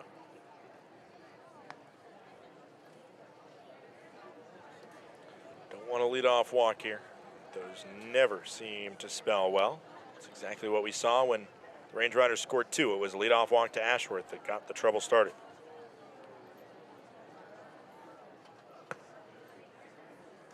This one is called a strike. Count goes to 3-1.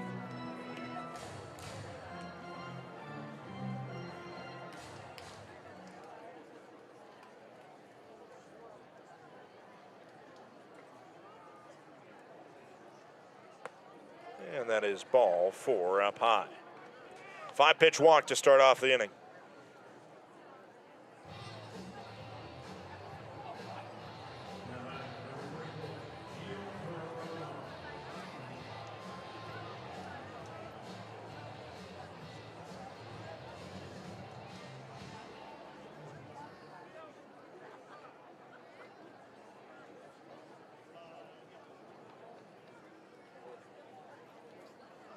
First pitch to Ferraro misses. Ferraro is 0 for 1 with a walk.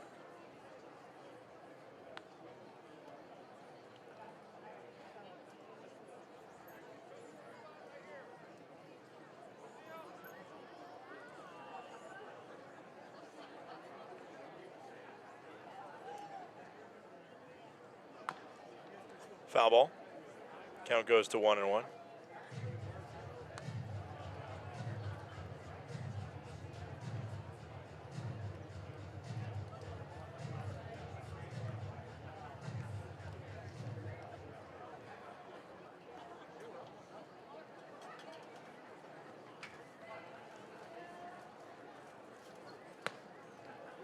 That one hits the outside of the strike zone on Ferraro. Count goes to 1-2. Nobody out, top of the 6th inning.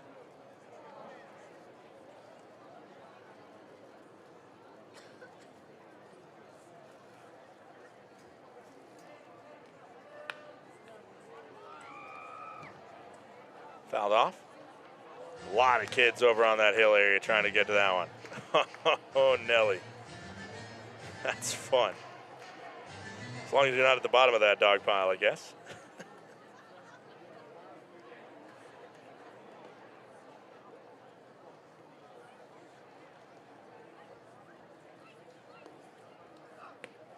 Downstairs. 2 balls and 2 strikes.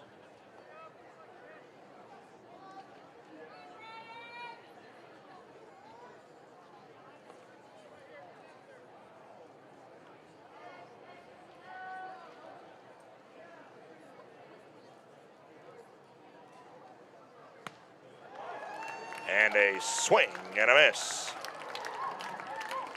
1 out on the Ferraro strikeout. Up comes Greco, 1 for 2. Single and a flyout for Greco.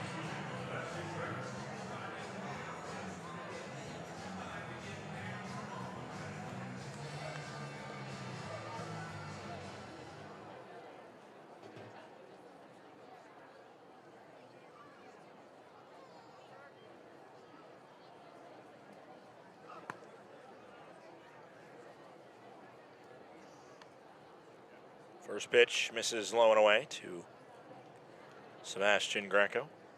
1 ball, no strikes.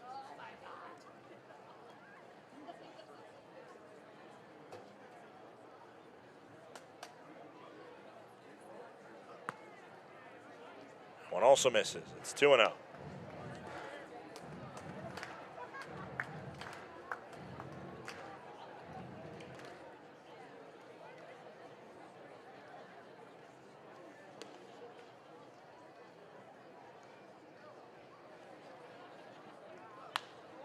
Swung on, sky-high fly to left. Horning doesn't have to move very far.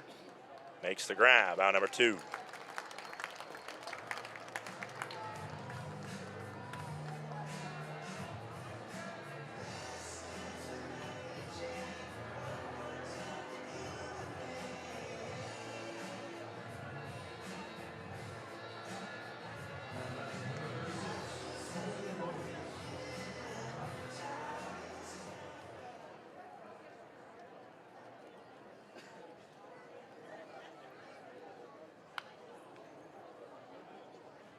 Fouled off. This is Colson Lawrence up at the plate. Lawrence has not registered an official at-bat today. He is 0 for 0 with a walk.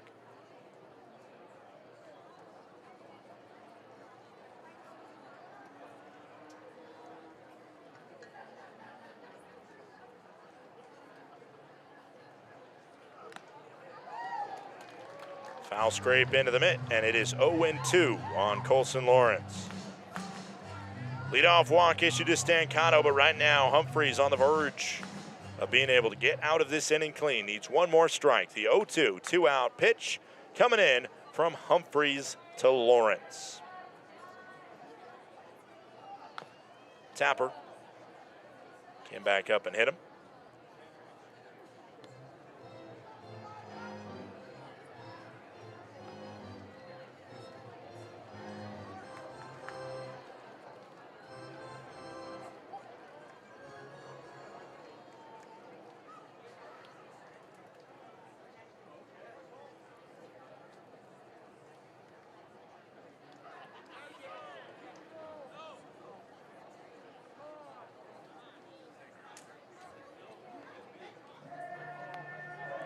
Ball down there, didn't swing on it. 1 ball, 2 strikes, 2 outs, top of the 6th inning. Runner on first. Humphreys trying to deal with Lawrence.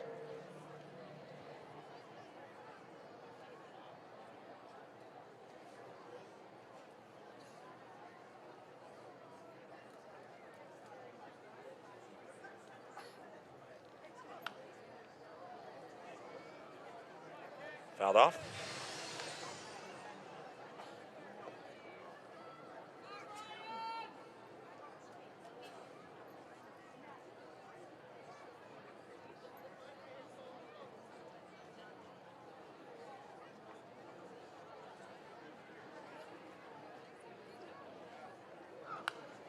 Scraped back.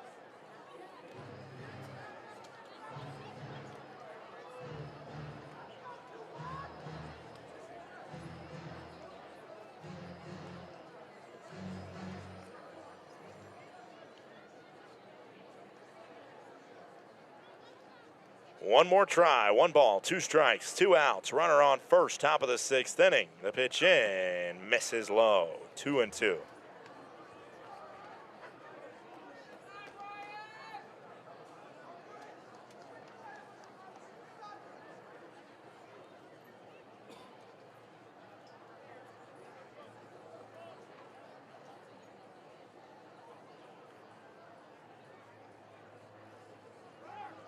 Runners going, it's a swing and a miss. Humphreys finishes off Lawrence, and that's all she wrote in the 6th. The leadoff walk is erased thanks to 3 up, 3 down after. We head to the bottom of the 6th, 2-1. Glacier leads Ogden.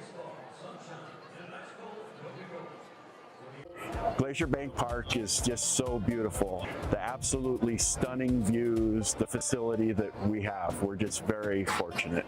This is a place where people can gather throughout the community.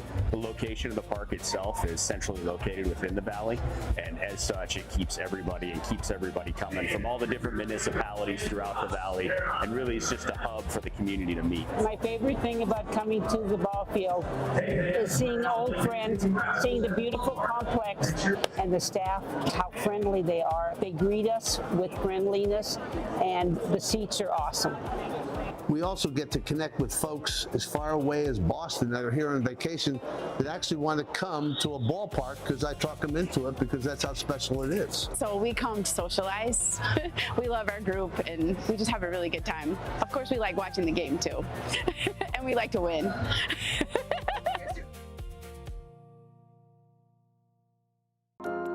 At Johns Manville, what we build starts with who we are. We are people champions, listening first, putting customers and teams at the center of every decision. We're driven by passion, always going the extra mile, always pushing ideas further. We perform, setting higher standards, delivering stronger results, and creating lasting value.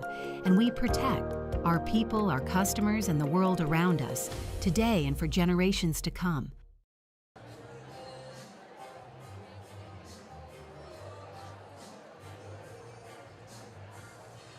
Welcome back. Bottom of the 6th inning. Glacier Range Riders lead the Ogden Raptors 2-1.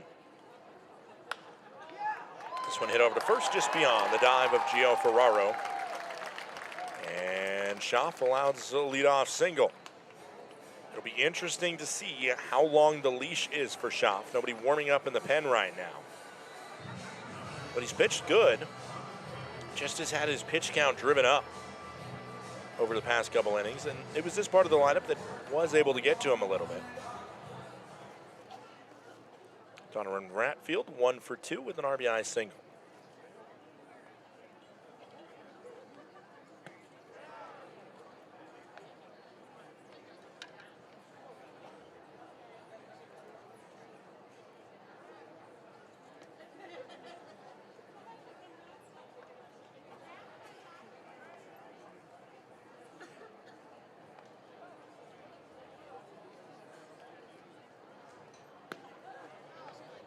First pitch was low. That one was definitely swung on, says our home plate umpire. Count goes to 1-1. Warm-ups are going right now for a lefty in the pen.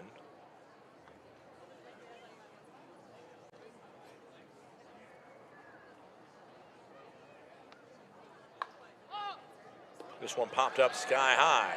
Will it get out of play? The catch is made. Just at the most awkward spot. That one was basically right where the on-deck player is swinging, where that one got cracked. Great job by Carmine Lane to come over and be able to navigate to make that catch. Foul out there for Donovan Ratfield.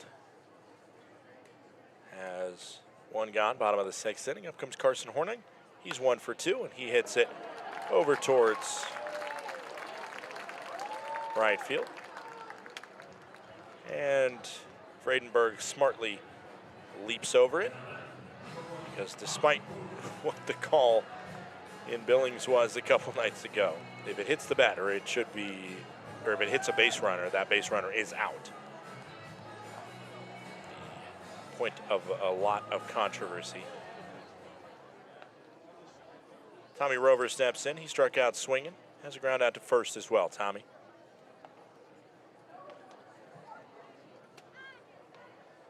This one hit, and a carbon copy of the last one.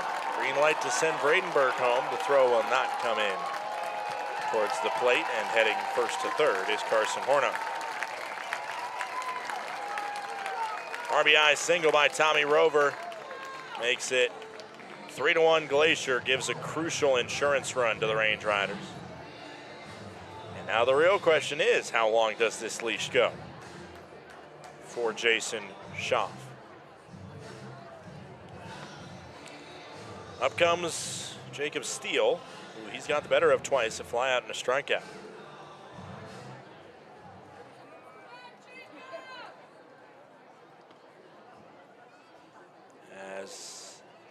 Evan Parker is going to come out and have a conversation, and the trainer, I believe, is coming out as well. Trainer Mackenzie Booth is going to come out and check on the pitcher here, Schaaf. Hopefully, he is okay.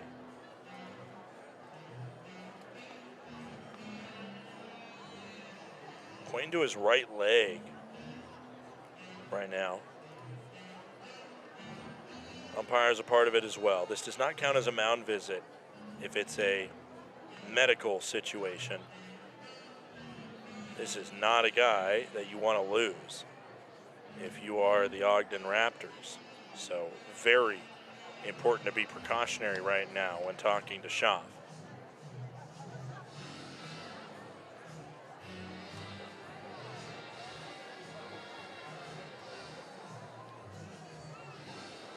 Seems like he's okay.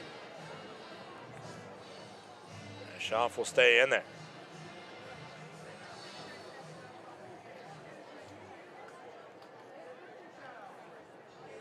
One out, bottom of the 6th inning. Up comes Jacob Steele. Runners on the corners and 1 out.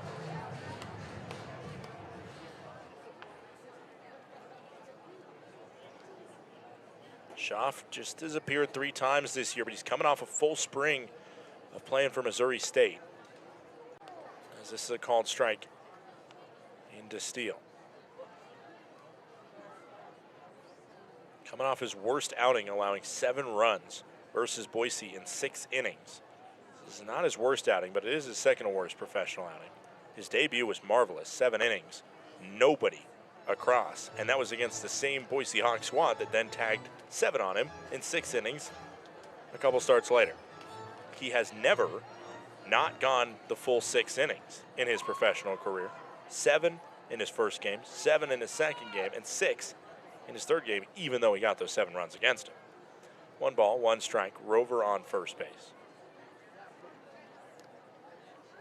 Steele 0 for 2 has had some big home runs in the Range Riders' victories this series. Can he do it again? That one seen as a strike. Count goes to 1 and 2. Logan Beard waits on deck.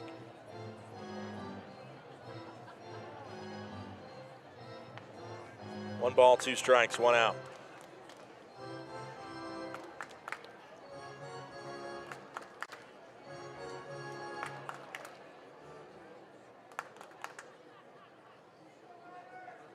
One, 2, 1 out pitch from Schaff into Steele.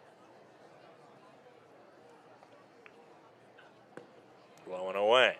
Good discipline there from Steele to hold off on that one.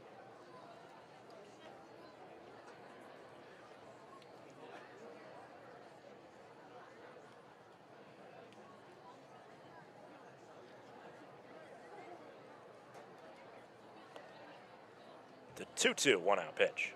Upstairs. 3 balls and 2 strikes.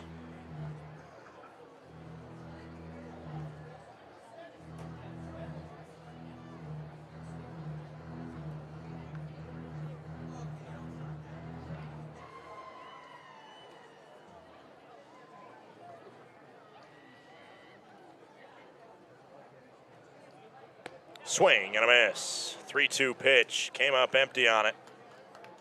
And now Logan Beard will have a chance. 96 pitches thrown by Schaff.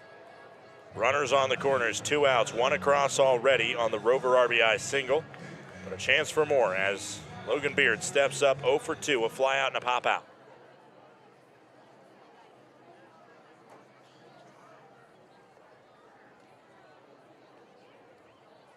Warm-ups going on in the pen. I think Davis Pratt out there.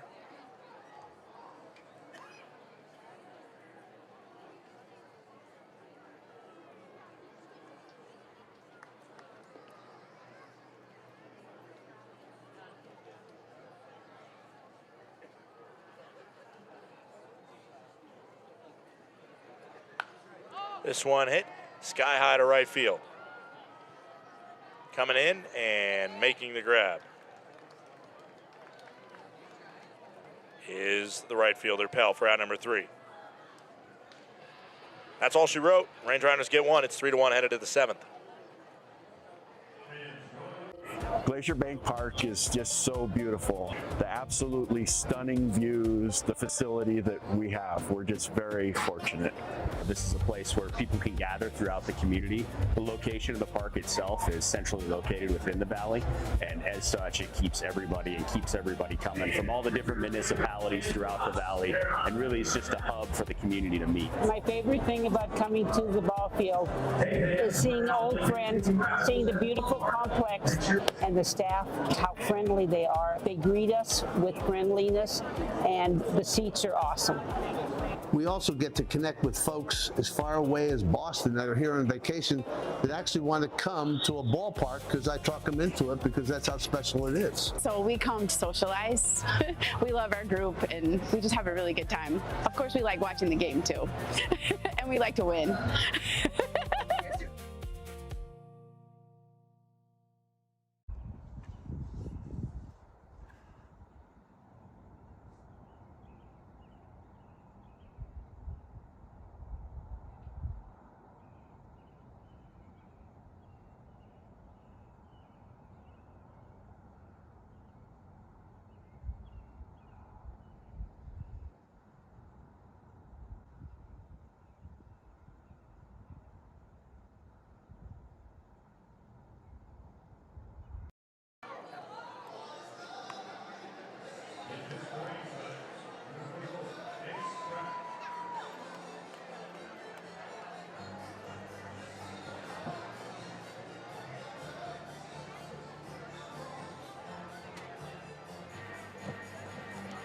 Welcome back here. It is the top of the 7th inning.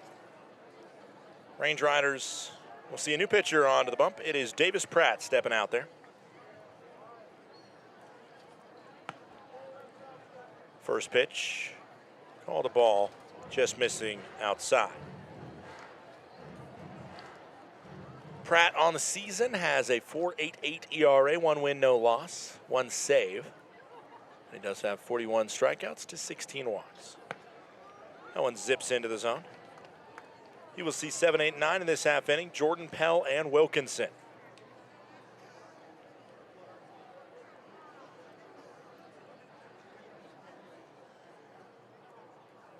Upstairs, 2 balls and 1 strike.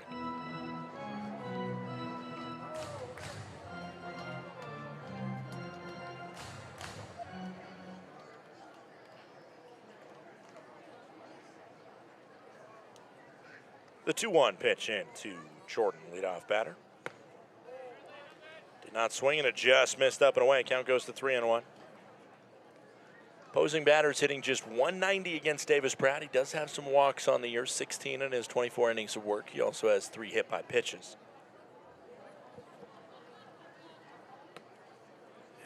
And a leadoff walk is issued to Jordan.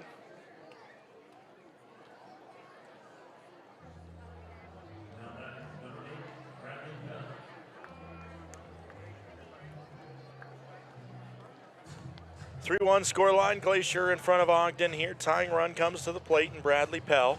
Watch out for a potential bunt from Pell. He's grounded into 2 double plays today. But he does have decent speed as long as he doesn't rifle it to somebody. Fouled off. Count goes to 0-1.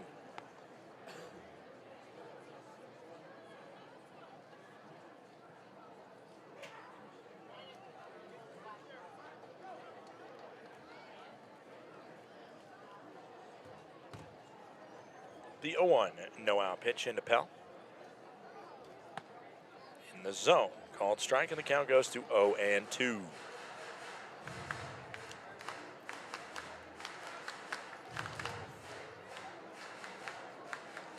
Three to 1 scoreline here. A thin lead for the Range Riders after falling behind 1-0 in the top of the 3rd. They've scored 3 unanswered. As that one called, a ball up and away. Count goes to 1-2.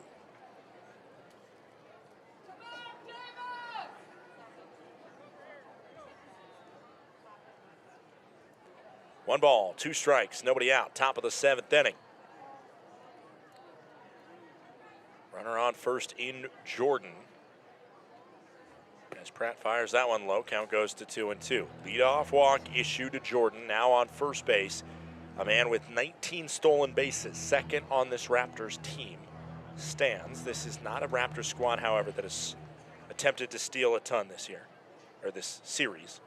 This year they have. 2-2 coming in from Pratt. Fouled off. We stay at 2-2 for Bradley Pell. Pell, talked about him already, from Kenner, Louisiana. D3 guy out of Millsaps College.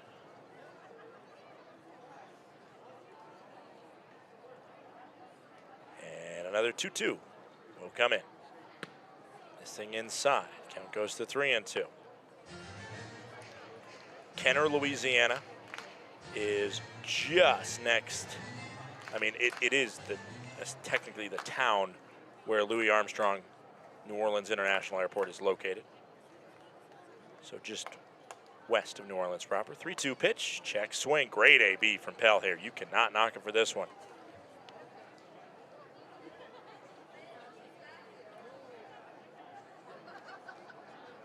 Pell, very good player at Millsaps. Went to Archbishop Rummel High School down there in Louisiana. 3 balls, 2 strikes, no outs. Once again, swung on to center. Fernandez has a beat on it and makes the grab. 1 gone. Good at bat, certainly, from Pell, but in the end, not enough to beat Davis Pratt. just about to squeak in the fun fact that Archbishop Rummel High School, where Pell went, also the high school that Jamar Chase, former LSU Tiger and current Cincinnati Bengal, went. And a name that you're going to hear in the first round of your upcoming fantasy football draft, I'm sure.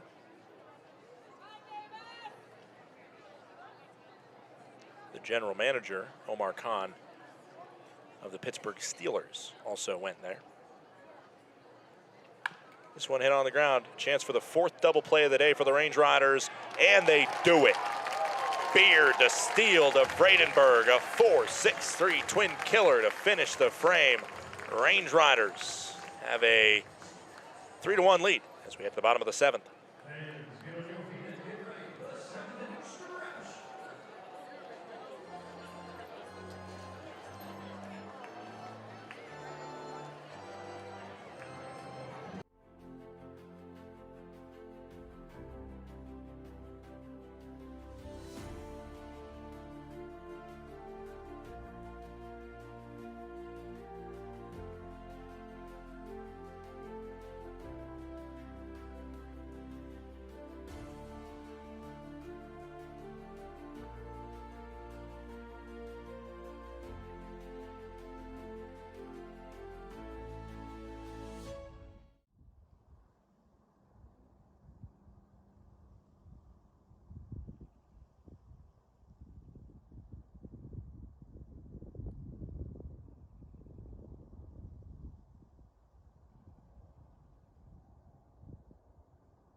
It's Fernandez, Ashworth, and Garner due up in the bottom of the 7th inning.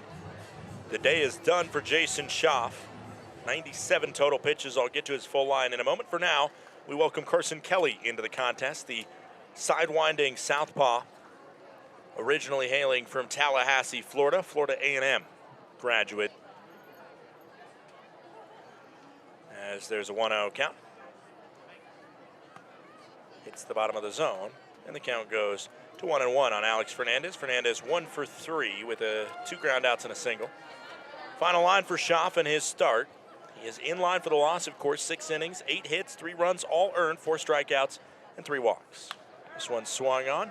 Sky-high fly to right field, where Pell camps under it and makes the grab, out number 1. For Kelly on the season, he has a 10.8 ERA, 5th appearance, 6 earned runs, 5 strikeouts, and 5 walks. Opposing batters hitting .316 against him. First pitch downstairs, count goes to 1-0 for Kyle Ashworth.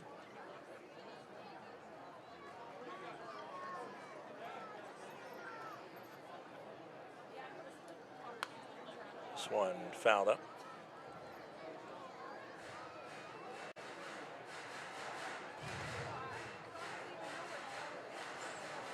Ashworth, a graduate of Foothills High School in North Tustin, California. Mailing address technically in Santa Ana. Count goes to 2-1.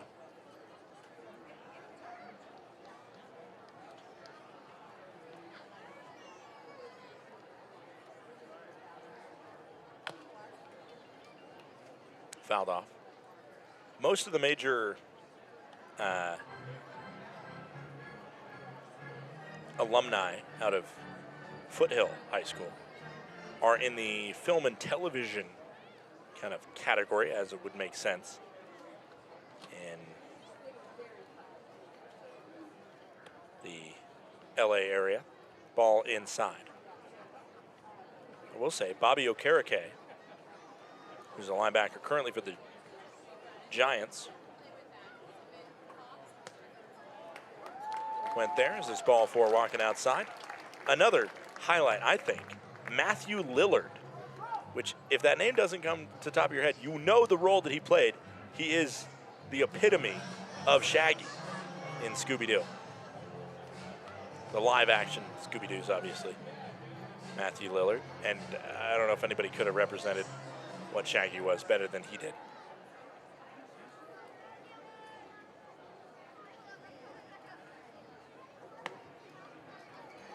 First pitch into Carson Gardner is a called strike. Ashworth just keeps on getting on base, man. This guy is unbelievable. Carson Gardner now stepping in.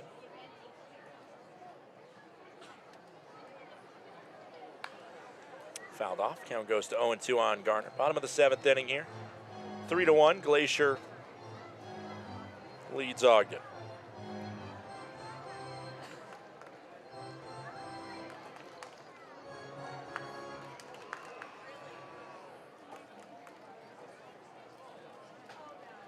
Garner, not just a very good baseball player, but in his high school days, as that one misses downstairs, a good football player as well. Makes some sense with the speed and power that he has at the plate. You would track. Okay, 6'1", 205 pounds. His senior year at Franklin High School, hauled in 39 catches, had 607 yards and 7 touchdowns.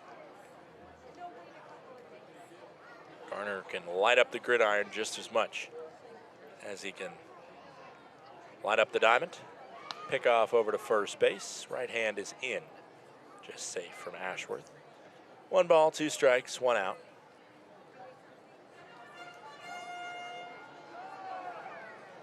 Of course, on the baseball diamond, he hit .380 as a senior, had an on-base percentage of near 500, 6 home runs. As this one is cranked out to center field. How much does it have under it to the track? The catch is made at 390 feet and coming short of the fence on the long fly from Garner. If he would have hooked it, it would have gone out pretty easily, but instead, just coming up short. Brock Vredenberg stepping in. Vredenberg, 2 singles for him. I don't know if Vredenberg ever played football, but he comes from a football playing family.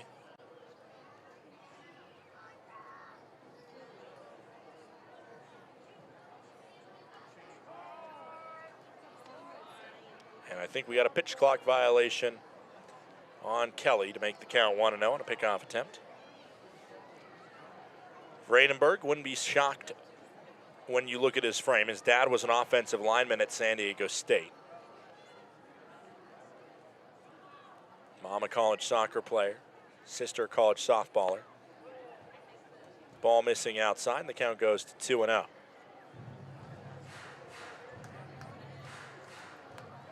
I do have a Huddle account, which is,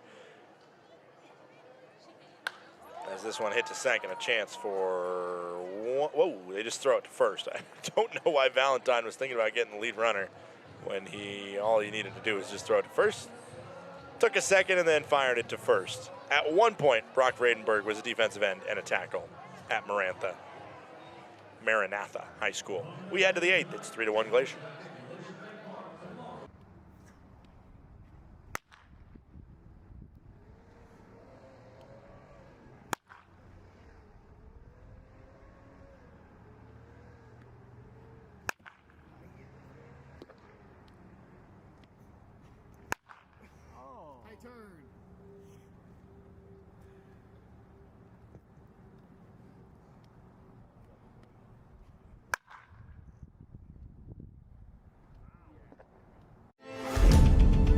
Numbness and tingling in the hand can make you lose your grip. Hi, I'm Dr. Nate Fogel. I'm an orthopedic surgeon and hand specialist here at Logan Health. Repetitive actions can lead to a condition called carpal tunnel. Left untreated, these symptoms can interfere with your daily life. Our fellowship-trained hand surgeons offer patient-specific care to help you regain control. here's to getting a grip on life. Welcome to Magoo & Company, a third-generation family-owned business nestled in the heart of downtown Whitefish. We offer a dazzling array of diamonds, ethically sourced Montana sapphires, and captivating custom designs that capture the essence of Montana's natural beauty. From jewelry design and appraisals to cleaning, repairs, and gemologist consulting, your satisfaction is our priority. Experience the magic of Magoo & Company and discover the perfect piece to celebrate life's special moments.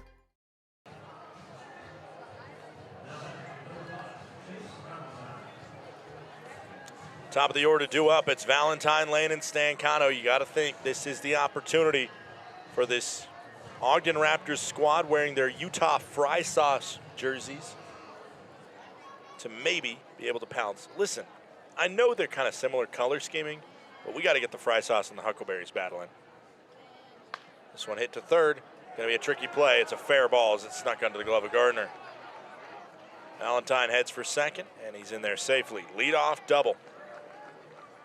As that one just snuck beyond Garner.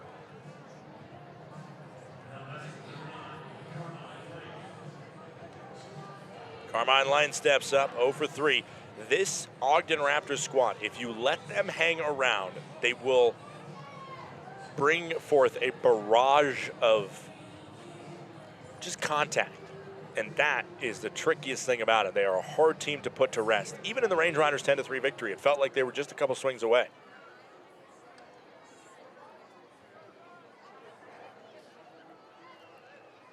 First pitch into Carmine Lane, fouled off.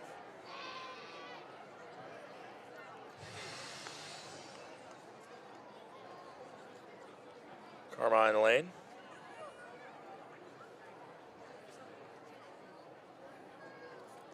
Former Marlins affiliate.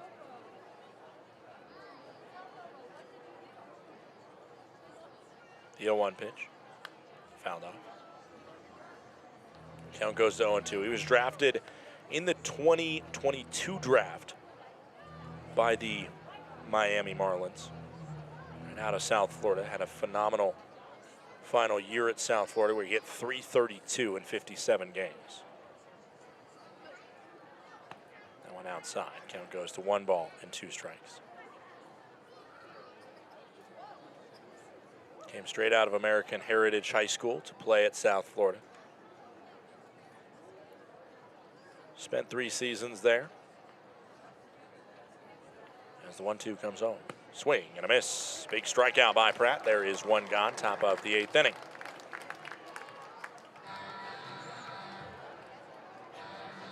I don't know if he still does this, but in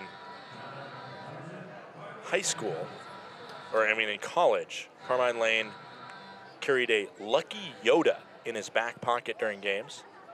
And he also wears number 9 because that's the number that his dad wore. His dad, Thomas Lane, a former Houston Astro.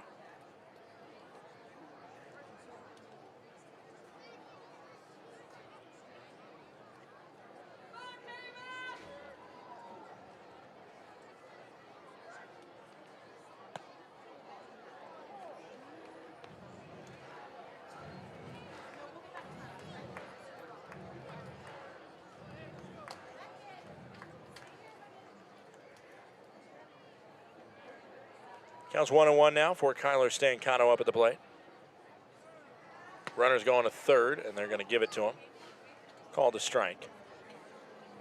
Range Riders right now trying to prioritize the batter at the plate in Stancano, but this does open the door for a sacrifice.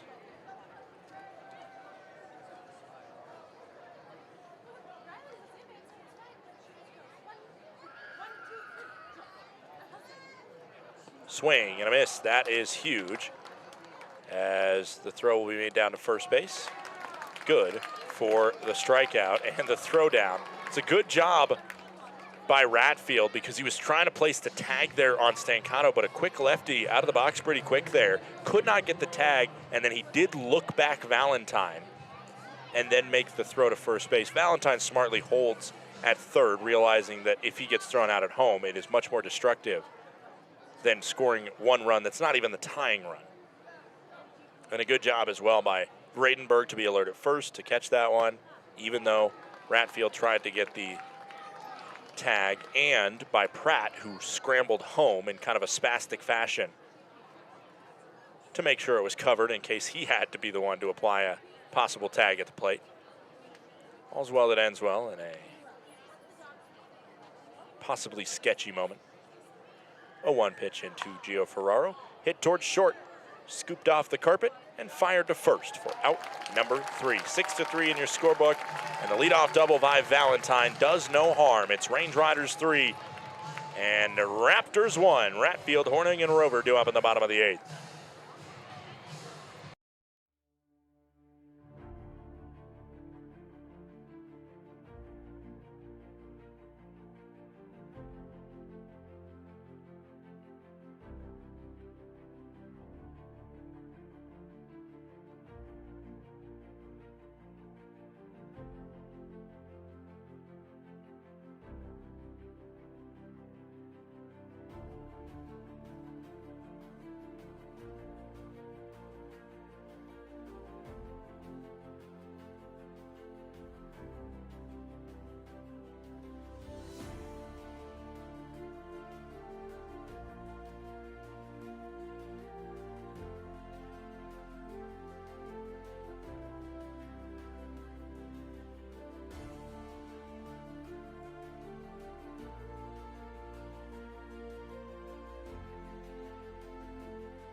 Welcome back in. It is Donovan Ratfield to lead us off here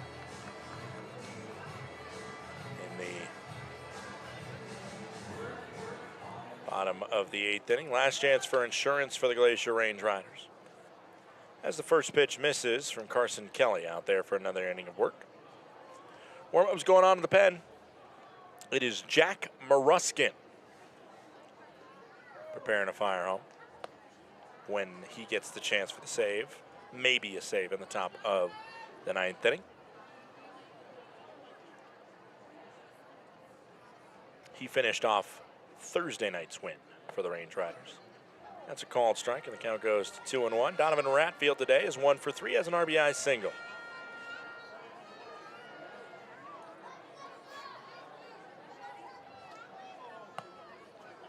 All the ball. The count goes to 3-1. Donnie Rat, originally from Sparks, Nevada, right next to Reno, which is only less than an hour away from Lake Tahoe. Count goes to 3-2. Donovan Ratfield's certified opinion, he said Lake Tahoe is overrated. Take that for what you will. Swung on over to third base and just cresting over the top of Lane.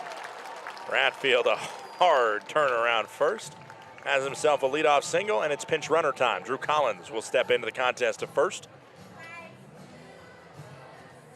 Like clockwork. I don't know if Ratfield had touched first base before Collins was halfway there under the guise of Todd Pratt to get there. Up comes Carson Hornung. Teammates with Carson Hornung at Jacksonville State was Drew Collins. So Ratfield will get on his catcher gear and prepare to catch the 9th inning. Collins will try and find a way to score and reprieve a little pressure as there's a pickoff over to first base. Not in time.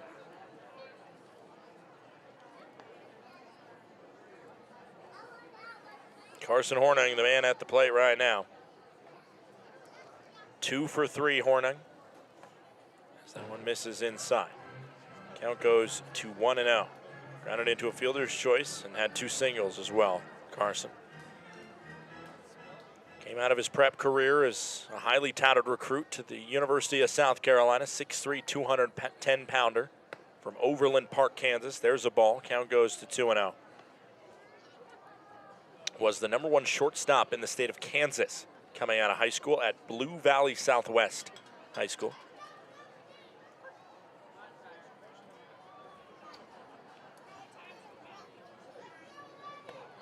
As that one drops into the zone, it's 2-1.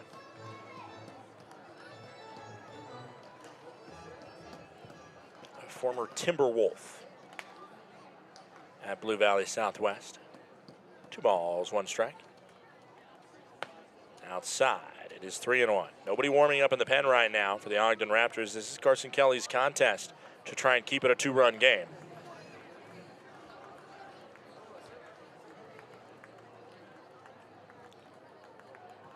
(3-1), no out pitch, bottom of the 8th inning. Called a strike. Hornung challenges. He won a game on a walk-off ABS challenge, and now he has won first.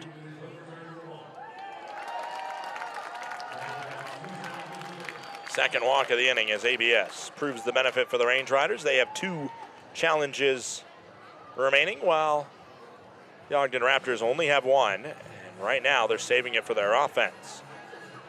Up comes Tommy Rover, switch hitter, batting from the right side.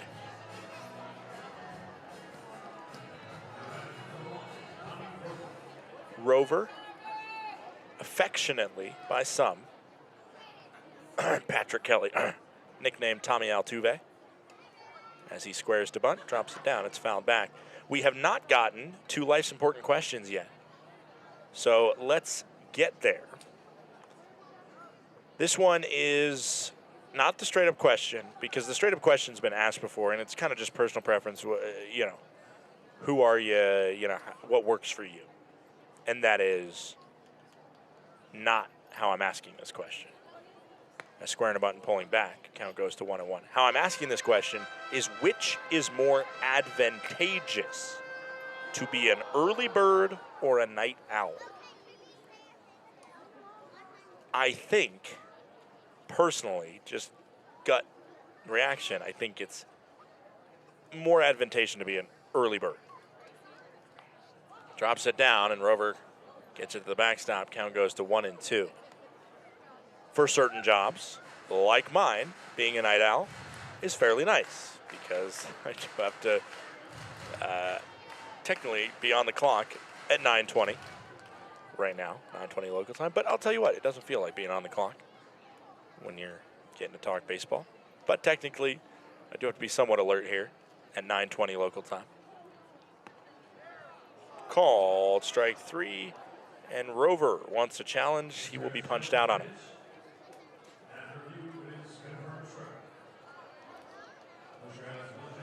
One out, bottom of the 8th inning, and the Range Riders are down to 1 challenge remaining. Up comes Jacob Steele. Steele is over 3, 2 strikeouts. I think the argument for early bird is there's just something about being, I think there's more times when getting up early, you're going to be thrust into that. As Todd Pratt's going to make some sort of change. I think Hornung is going to come out of the contest. For J.D. McLaughlin, maybe? Yes, sir. Hornung is the left fielder, so I'm guessing J.D. will go to center, and Alex Fernandez will maybe go to right, and Ashworth will go to left, or something like that. And now the Range Riders are also very set up for a possible double steal with Collins and McLaughlin on the base paths. 1 out, bottom of the 8th. Jacob Steele comes up. He's certainly due. He's had a great week. One of the leaders in batting average for the Range Riders against the Raptors coming into this series. As this one popped up sky high to right field. Catch made. Collins will attempt to go to third. The throw will be cut off. Smart play there, I think, to cut it off, because then you restrict McLaughlin from tagging up to second base. Collins gets to third safely. Up comes Logan Beard. Can he give the Range Riders a clutch hit here? 0 for 3 is Beard today. Back to life's important questions. There are certain jobs where night owl is more advantageous, but on the large scale, which I think the large scale is working 8 to 5 or 9 to 5 jobs, early bird's just going to be better. Because I don't care what early bird actually means. As Beard fouls it off, early bird seems like waking up when it's dark or just getting light, which during the winter months, that is those 8 to 5, 9 to 5 jobs. 0-1, 2 outs, bottom of the 8th inning, runners on the corners. Beard down the left field line, and it hit the batter in foul territory. Off the bat at 97, but again, it hit him in foul territory, so it is not the rule that should have been instituted in Billings the other night, where if it hits a base runner in fair territory, that base runner is out.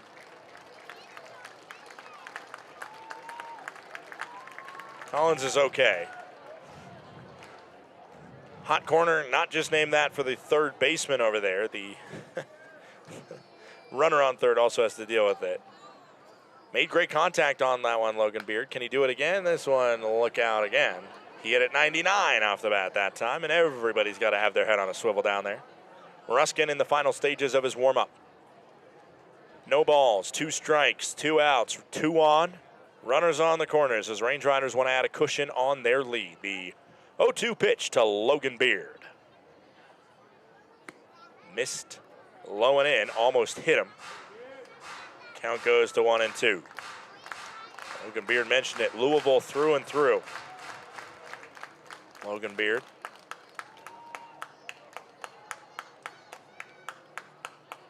One ball, 2 strikes, 2 outs. And a pickoff over to first base.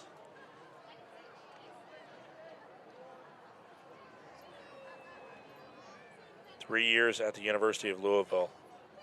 His final season in Indiana Southeast, a .349 batting average, 9 home runs, 62 RBIs. The 1-2 pitch. Popped up foul. I wouldn't be shocked if McLaughlin started running at some point here to try and entice that Little League double steal and see if they can get a run the cheeky way.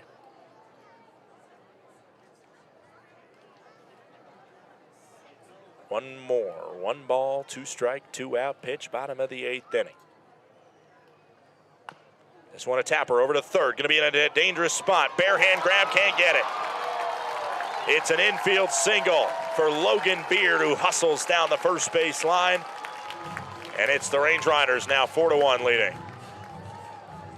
That is a tough break for Carson Kelly and the Ogden Raptors.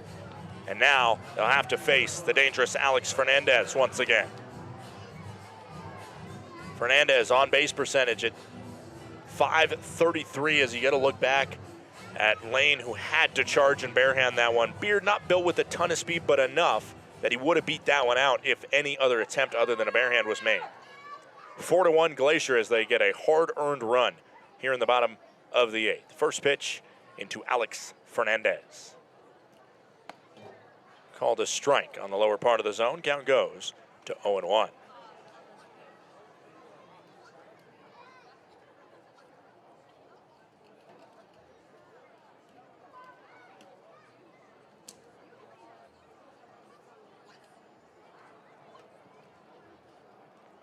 One way outside and nearly pulled Wilkinson.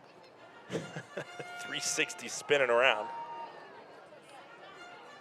Tonight, of course, is a 50-50 raffle night here at the ballpark. Missed out if you weren't here for a chance at that. 1 ball, 1 strike, 2 outs, bottom of the 8th inning. Outside again, 2 balls and 1 strike.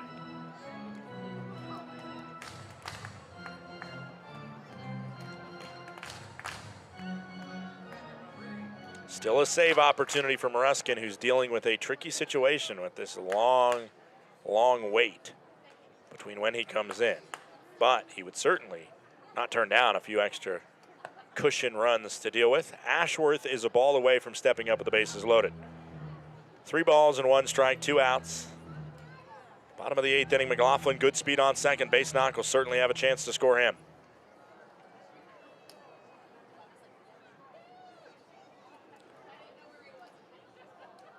The hitter's count pitch. Upstairs. Ball 4, and Fernandez walks him full.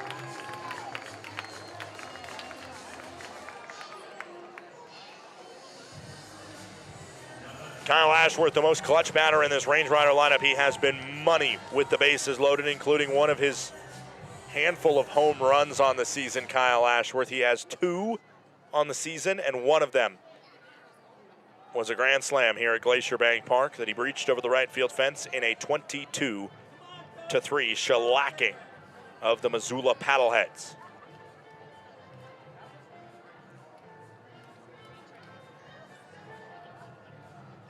The Star Wars music playing right now, but that does remind me, we got some exciting promotional days coming up here at Glacier Bank Park. Do not miss Cars Day. Cars Day was the next big one that we're all looking forward to. The jersey will be released soon. That game is slated for July 26th here at the end of the month. Range Riders versus the playoff-bound Billings Mustangs. Again, July 26th. Make sure you make it down for that one. Bases loaded. Up steps Kyle Ashworth. First pitch delivered into the zone, according to our home plate umpire. Might have been given a little extra cushion. That ball missed, according to ABS, but the Range Riders burned a challenge this inning, and they want to leave anything for the 9th inning. 0-1 count to Kyle Ashworth. This one hit hard toward second base, where Jordan fields and throws for out number 3. Range Riders leave them loaded, and the Range Riders have a 3-1 lead as we head to the 9th.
Welcome back in. It's Jack Maruskin trying to close this puppy out here in the top of the 9th inning.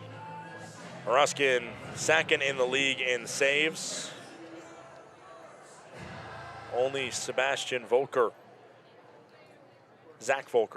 of Long Beach has more than him at 8. He will face 5, 6, and 7. Greco, Lawrence, and Jordan as the first one is fouled. Up and away, count goes to 0-1.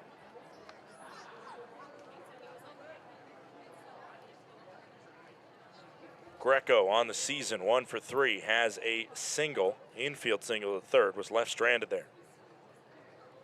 Official attendance, 2,155 on this Saturday night. That one with some mustard, misses at 96. Low and in.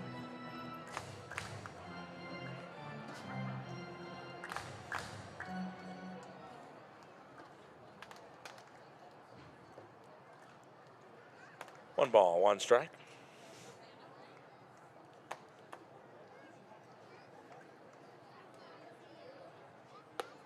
upstairs. First batter of a save opportunity feels so crucial so many times.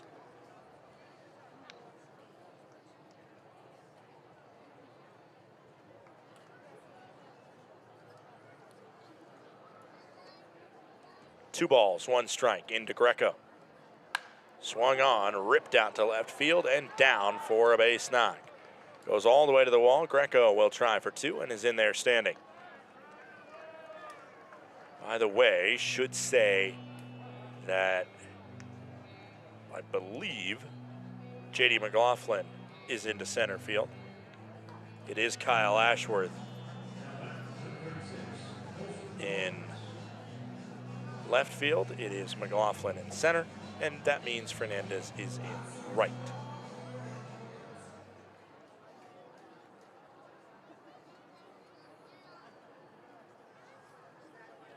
First pitch misses to Lawrence, who steps in. Probably outfield-wise, the Range Riders' top defensive alignment. As this one misses and the count goes to 2-0 on Lawrence, who is dangerous. Greco a double, standing on second.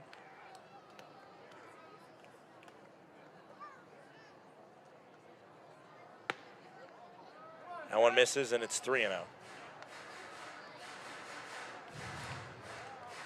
Ruskin has found himself in some trouble, sometimes due to control issues. Falling behind 3-0 in this count. And a get me over strike. Ooh, is called ball 4. Home plate umpire did not see that one as clearly as ABS did. Hit the zone. It's a 4-pitch walk, and the tying run will come to the base. Come to home plate with nobody out.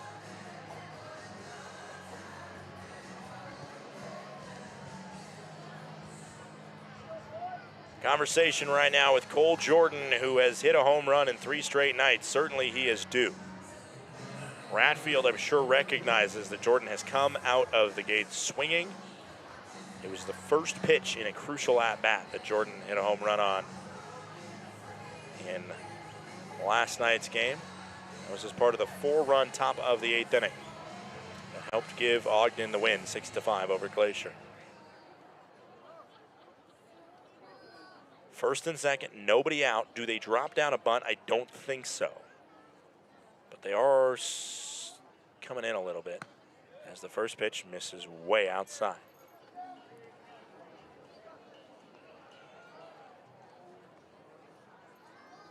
Beautiful clouds taking over the sky here at Glacier Bank Park. But as Ratfield is trying to figure out his pitch comm there, is anything but a pretty scene right now for Glacier. Runners on first and second, nobody out. This game can flip very quickly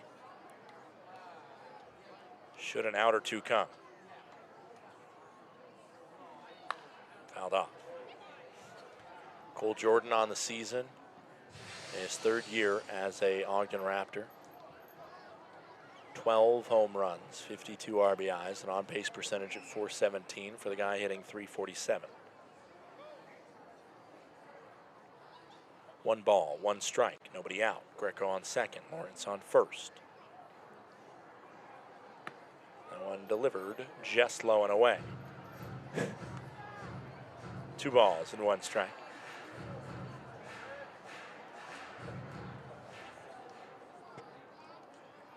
Nobody out. Runners on first and second.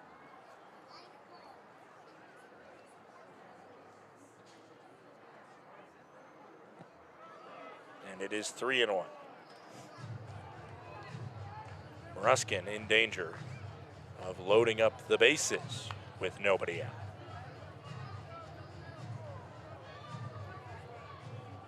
Problem is the deeper you go, the closer you get to a dangerous top of the order in Valentine Lane and Stancato. 3-1. Ball 4 goes to the backstop. On the last 9 pitches fired by Maruskin, he has hit the strike zone once, and it was because the ball was fouled off. very quickly, this save opportunity just got oh so hairy. Bradley Pell, the man, step up to the plate. He had a great at-bat the last time, but he flied out to center.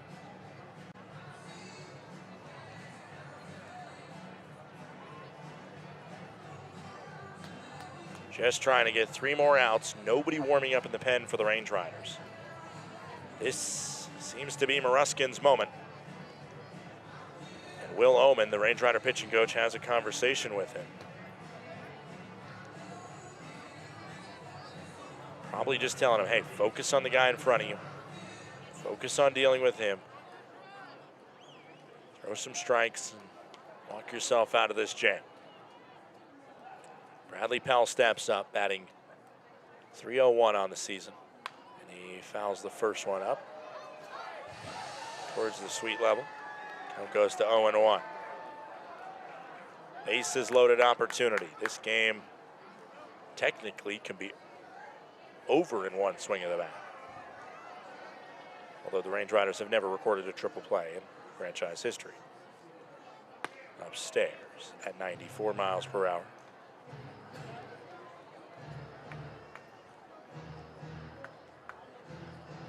Bases loaded opportunity.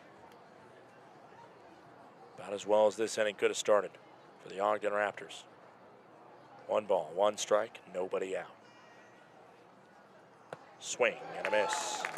Got him with the changeup. Perfect placement right on the inner corner. 1 ball, 2 strikes we go.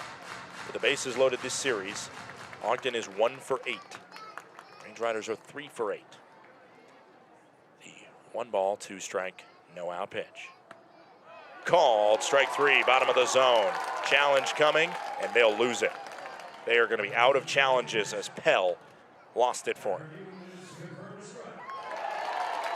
Ogden is out of challenges thanks to the ABS challenge from Bradley Pell, who did not want to go down looking with the bases loaded. But the fact of the matter is, top of the 9th inning, you have to be in protect mode. And he watched that 96-mile-per-hour fastball blaze by. Notched into that bottom outside corner.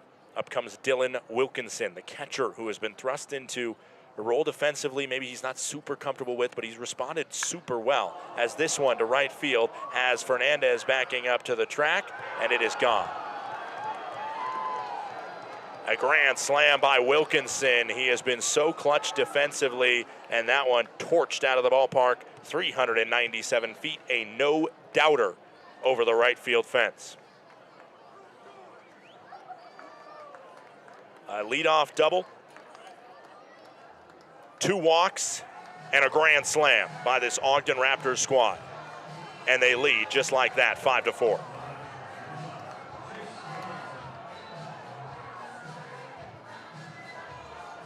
Flip over the lineup card back to Chase Valentine as this game has certainly twisted here in the 9th.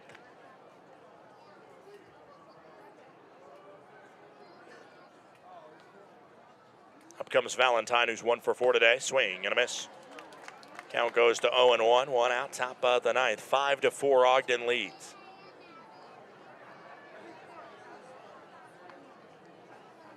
For Maruskin. That is just the 3rd home run given up this season. That one will miss. Easier said than done, but the goal, obviously, trying to hit the zone. It's not obtained there after that leadoff double, and that is where the trouble came from. 1 ball, 1 strike. Fouled off. Count goes to 1-2. Ogden now find themselves 3 outs away from clinching at least a split in this road series for them. As Wilkinson, just his 3rd home run of the season. Not one of the power hitters on this squad, but he was primed for the moment. Skips in, count goes to 2-2.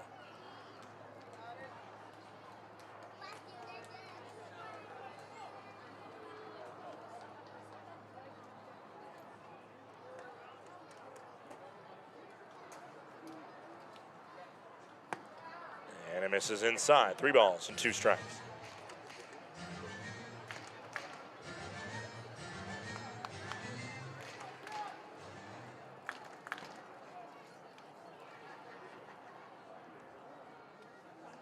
Payoff pitch coming in from Ruskin to Valentine.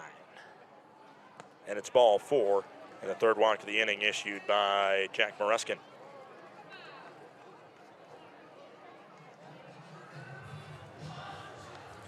Up comes Carmine Lane.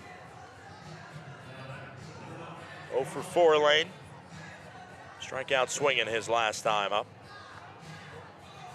Range Riders are going to need some more offense. It's 3, 4, and 5. Garner, Vradenberg, and Ratfield due up in the bottom of the ninth. They were down by 1 run in the bottom of the ninth last night and could not get a base runner. As this first pitch misses downstairs. For Jack Moruskin, 25 pitches thrown this inning. 9 of them have been strikes. And obviously the home run over the right field fence, that goes down statistically as a strike. Anything swung on and contact made as the runner's going to second. The throw in, not in time. Ball upstairs, count goes to 2-0.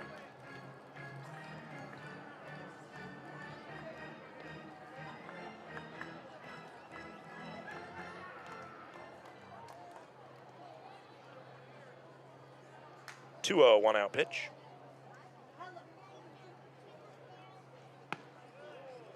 Call the ball downstairs. 3-0 to Carmine Lane as Moruskin did not. And a challenge coming, and the Range Riders will now be out of challenges. It will be confirmed as a ball. A challenge was issued. It'll be confirmed a ball.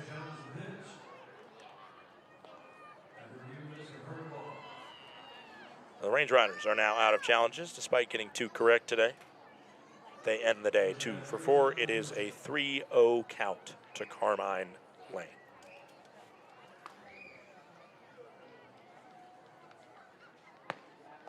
That one delivered on the bottom of the zone. 3-1 goes the count.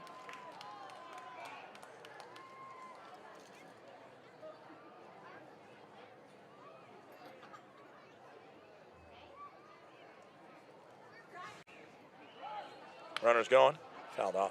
Count goes to 3-2.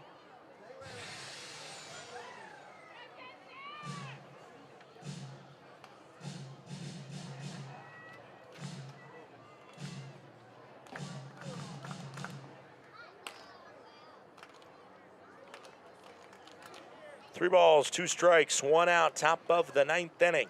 The payoff coming home. And time is called by Lane. Going to continue to ice Moruskin out there, who is surely still feeling the remnants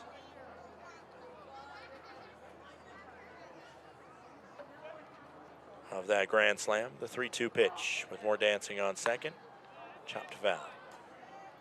Looped up over towards the beer garden in the playground area.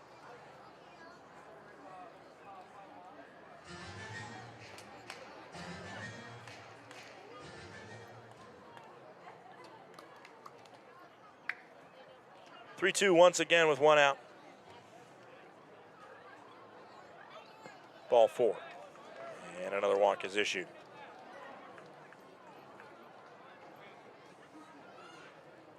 Warm-up's going on in the pen. I believe Jacob Hasty is going down there.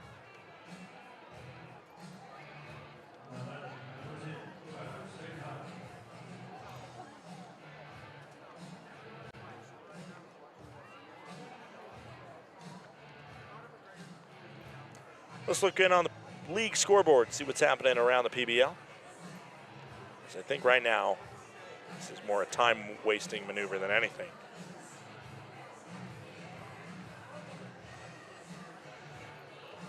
Oakland beats Yuba Sutter 11-2. Red Pocket beats Great Falls in the knockout round. Jordan Harrison Dudley emerging victorious in that one as the call is made to the bullpen as Hasty is ready with probably somewhat abbreviated warm-ups down there.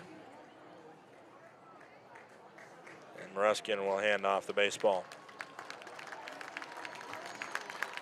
as in steps Jacob Hasty.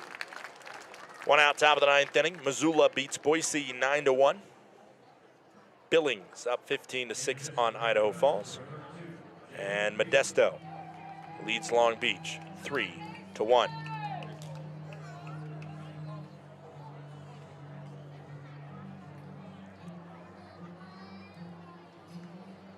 Runners will be on first and second here for Jacob Hasty. Will face off against Stan Cotto, Ferraro, and if necessary, Greco.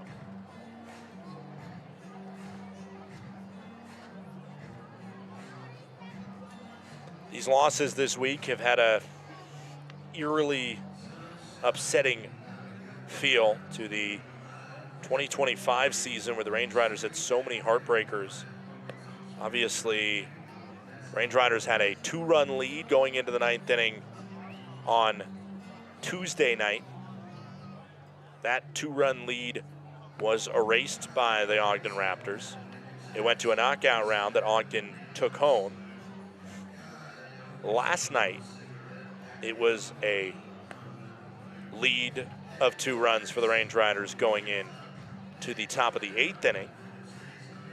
And that lead was erased due to a 4-run top of the 8th inning. Range Riders ended up getting 1 in the bottom half of the 8th, but lost by 1 run. And now, the Range Riders leading 4-1 going into the 9th have found a way to lose the lead once again. Hasty done with his warm-ups. And he comes in right now facing a very good Ogden Raptors offense that is not going to go down easy. They have proved that in the 9th. He will face off against Kyler Stancato, who is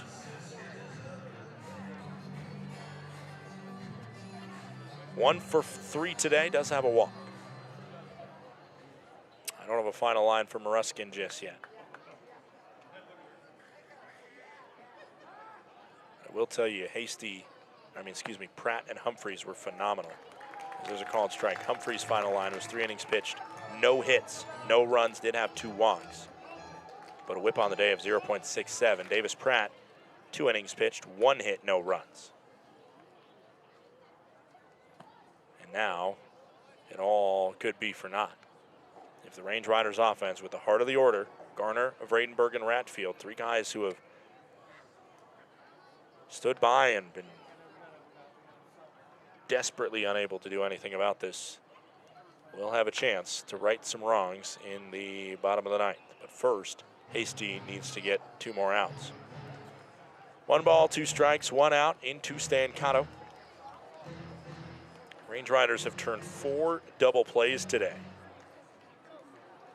which as a defense is tied for the most they've ever done in a single game.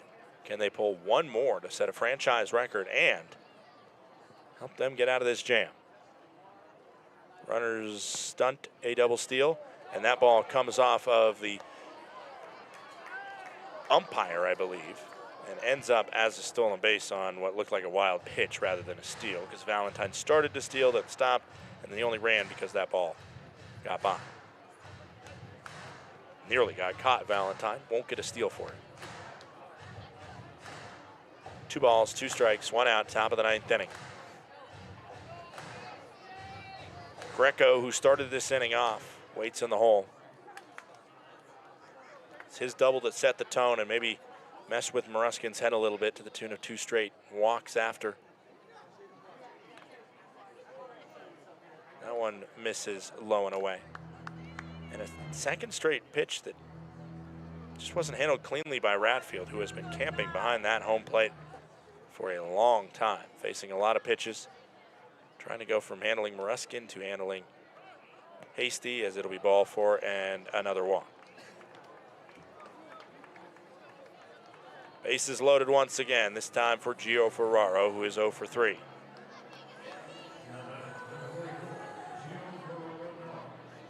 Range Riders, through the first 8 innings, as we're going to see a pinch runner coming in.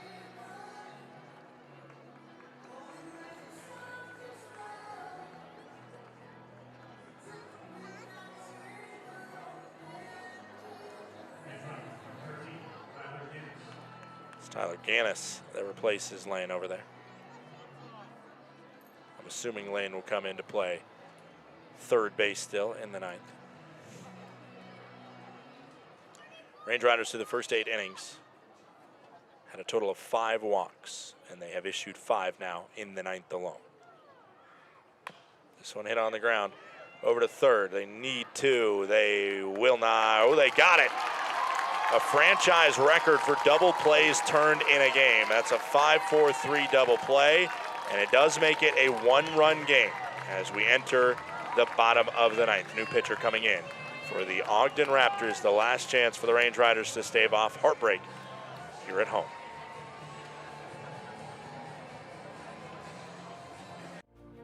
Thinking about where to host your next office event? Book the indoor event space at Glacier Bank Park. With a capacity up to 145 people, our indoor event space is a flexible, year-round venue ideal for accommodating receptions, conferences, and holiday parties. The spacious layout boasts impressive stadium and mountain views, providing the perfect setting for guests to mingle, network, and celebrate. Book your office party today at glacierbankpark.com. When injuries occur, it can feel like your goals are out of reach. I'm Dr. Karen Purser, an orthopedic surgeon and sports medicine specialist at Logan Health. If you injure a joint, muscle, or bone, our orthopedics and sports medicine specialists are here to help. Our highly specialized surgeons, clinicians, and physical therapists offer innovative treatments and the latest minimally invasive procedures to help you recover and return to activity faster and stronger so that you can reach your goal. Welcome to Magoo & Company, a third-generation family-owned business nestled in the heart of downtown Whitefish. We offer a dazzling array of diamonds, ethically sourced Montana sapphires, and captivating custom designs that capture the essence of Montana's natural beauty. From jewelry design and appraisals to cleaning, repairs, and gemologist consulting, your satisfaction is our priority. Experience the magic of Magoo & Company and discover the perfect piece to celebrate life's special moments. The bottom of the 9th inning here at Glacier Bank Park.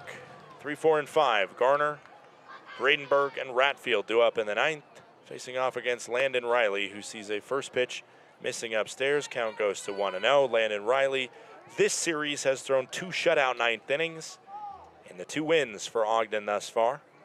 And now they're unfurling him for a 3rd time to try and see if he can beat out this Range Rider offense. Home plate umpire did not have an expanded strike zone in the top of the 9th inning, but that time a ball inside decides to even up the count at 1-1. Garner probably a little bit upset with the strike call. That one a swing and a miss. Count goes to 1-2. 9-5, Ogden leads here after the Range Riders allow 4 runs on the grand slam in the top half of the 9th inning.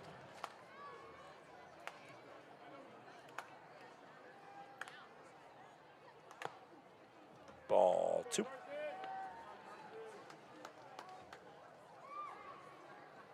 Garner today, 1 for 4 with a single up the middle. 2 balls, 2 strikes. Swung on to deep left center field, backing up and unable to make the grab. It gets over Garner and then hits the top of the wall. It's a leadoff double for Carson Garner. Shot out of a cannon at 107 miles per hour. Up comes Brock Vradenberg. Range Riders are going to get likely 3 cracks here for a possible base hit to tie this game. And obviously anything over the fence wins the game. Vradenberg 2 for 4 today. This one hammered down the left field line. He was just late to it. Clocked it at 90 miles per hour. Vradenberg, somebody who immediately charts to the top of a fan favorite list just because you look at the imposing presence he is at the plate. You don't see a lot of 6'6", 230-pound guys in this league. As this one swung on, popped up. Looking over at third for it is Carmine Lane, and the catch is made. It is not Vradenberg's night to win it. Just in foul territory, Donovan Ratfield now steps up to the plate.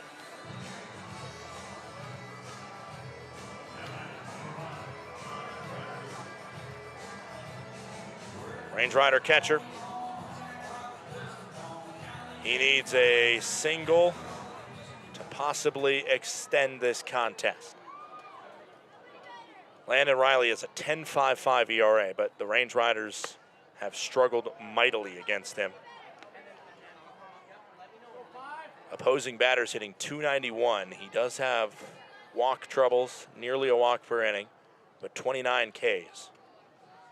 The 0-1 into Donovan Ratfield. Fouled off. Count goes to 0-2. Riley, a lanky right-hander, originally hailing from Bakersfield, California.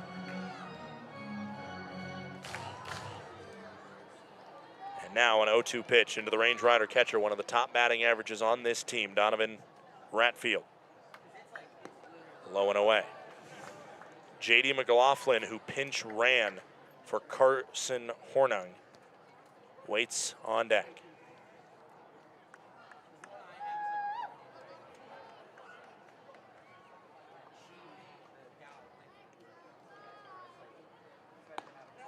No one called the ball.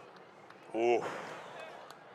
I will call it fair. Garner was done wrong with a ball technically on the inside that should have, or that was called a strike. It was a ball truly.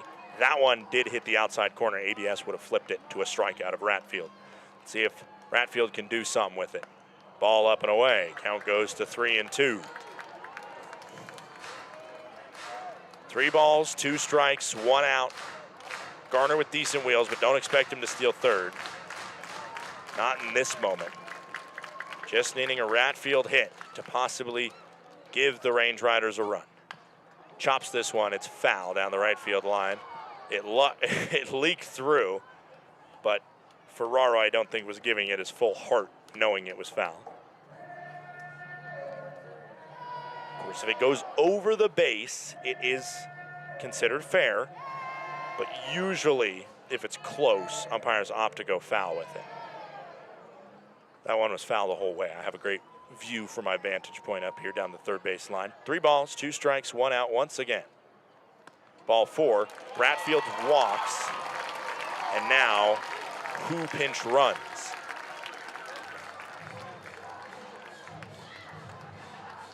I think we got Lutzo available. No, we got Walker Zampella down there, of course. So Walker Zampella will throw on the oven mitt and head to first base.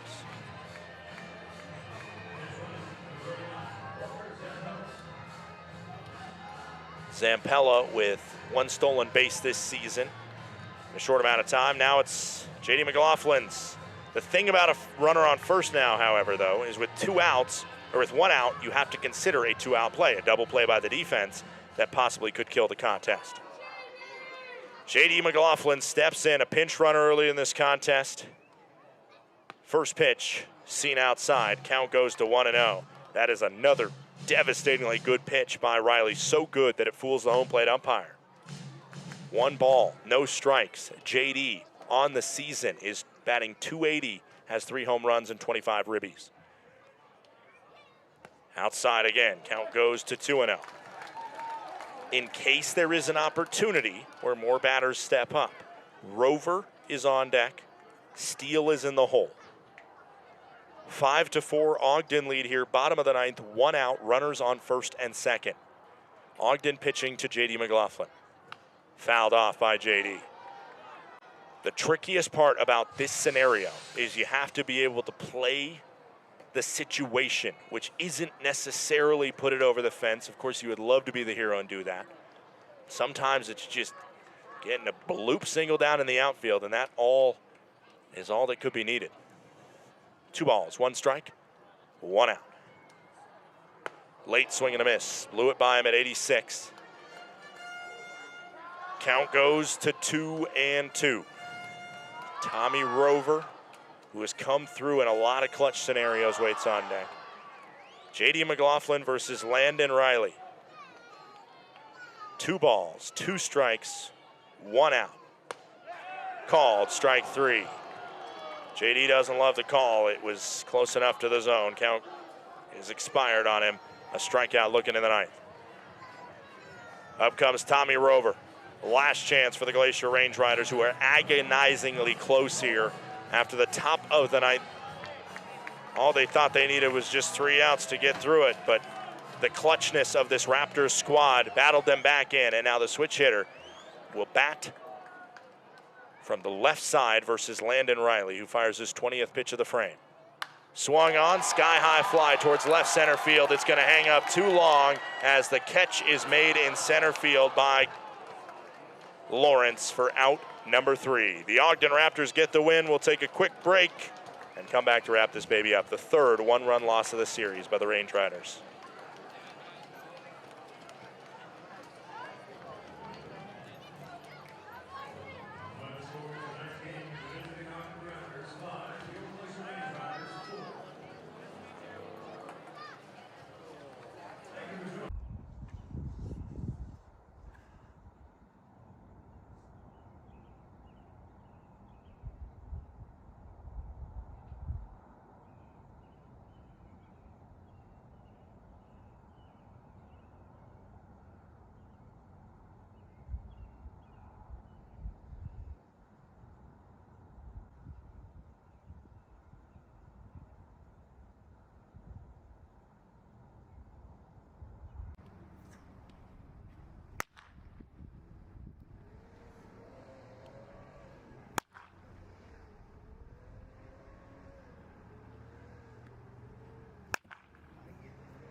Welcome back in. Scott Gladstone with you as we wrap this baby up. A third one-run win of the series by the Ogden Raptors. Final score, Ogden 5, Range Riders 4. Winning pitcher will be Carson Kelly, who threw 2 innings, allowed 1 earned run.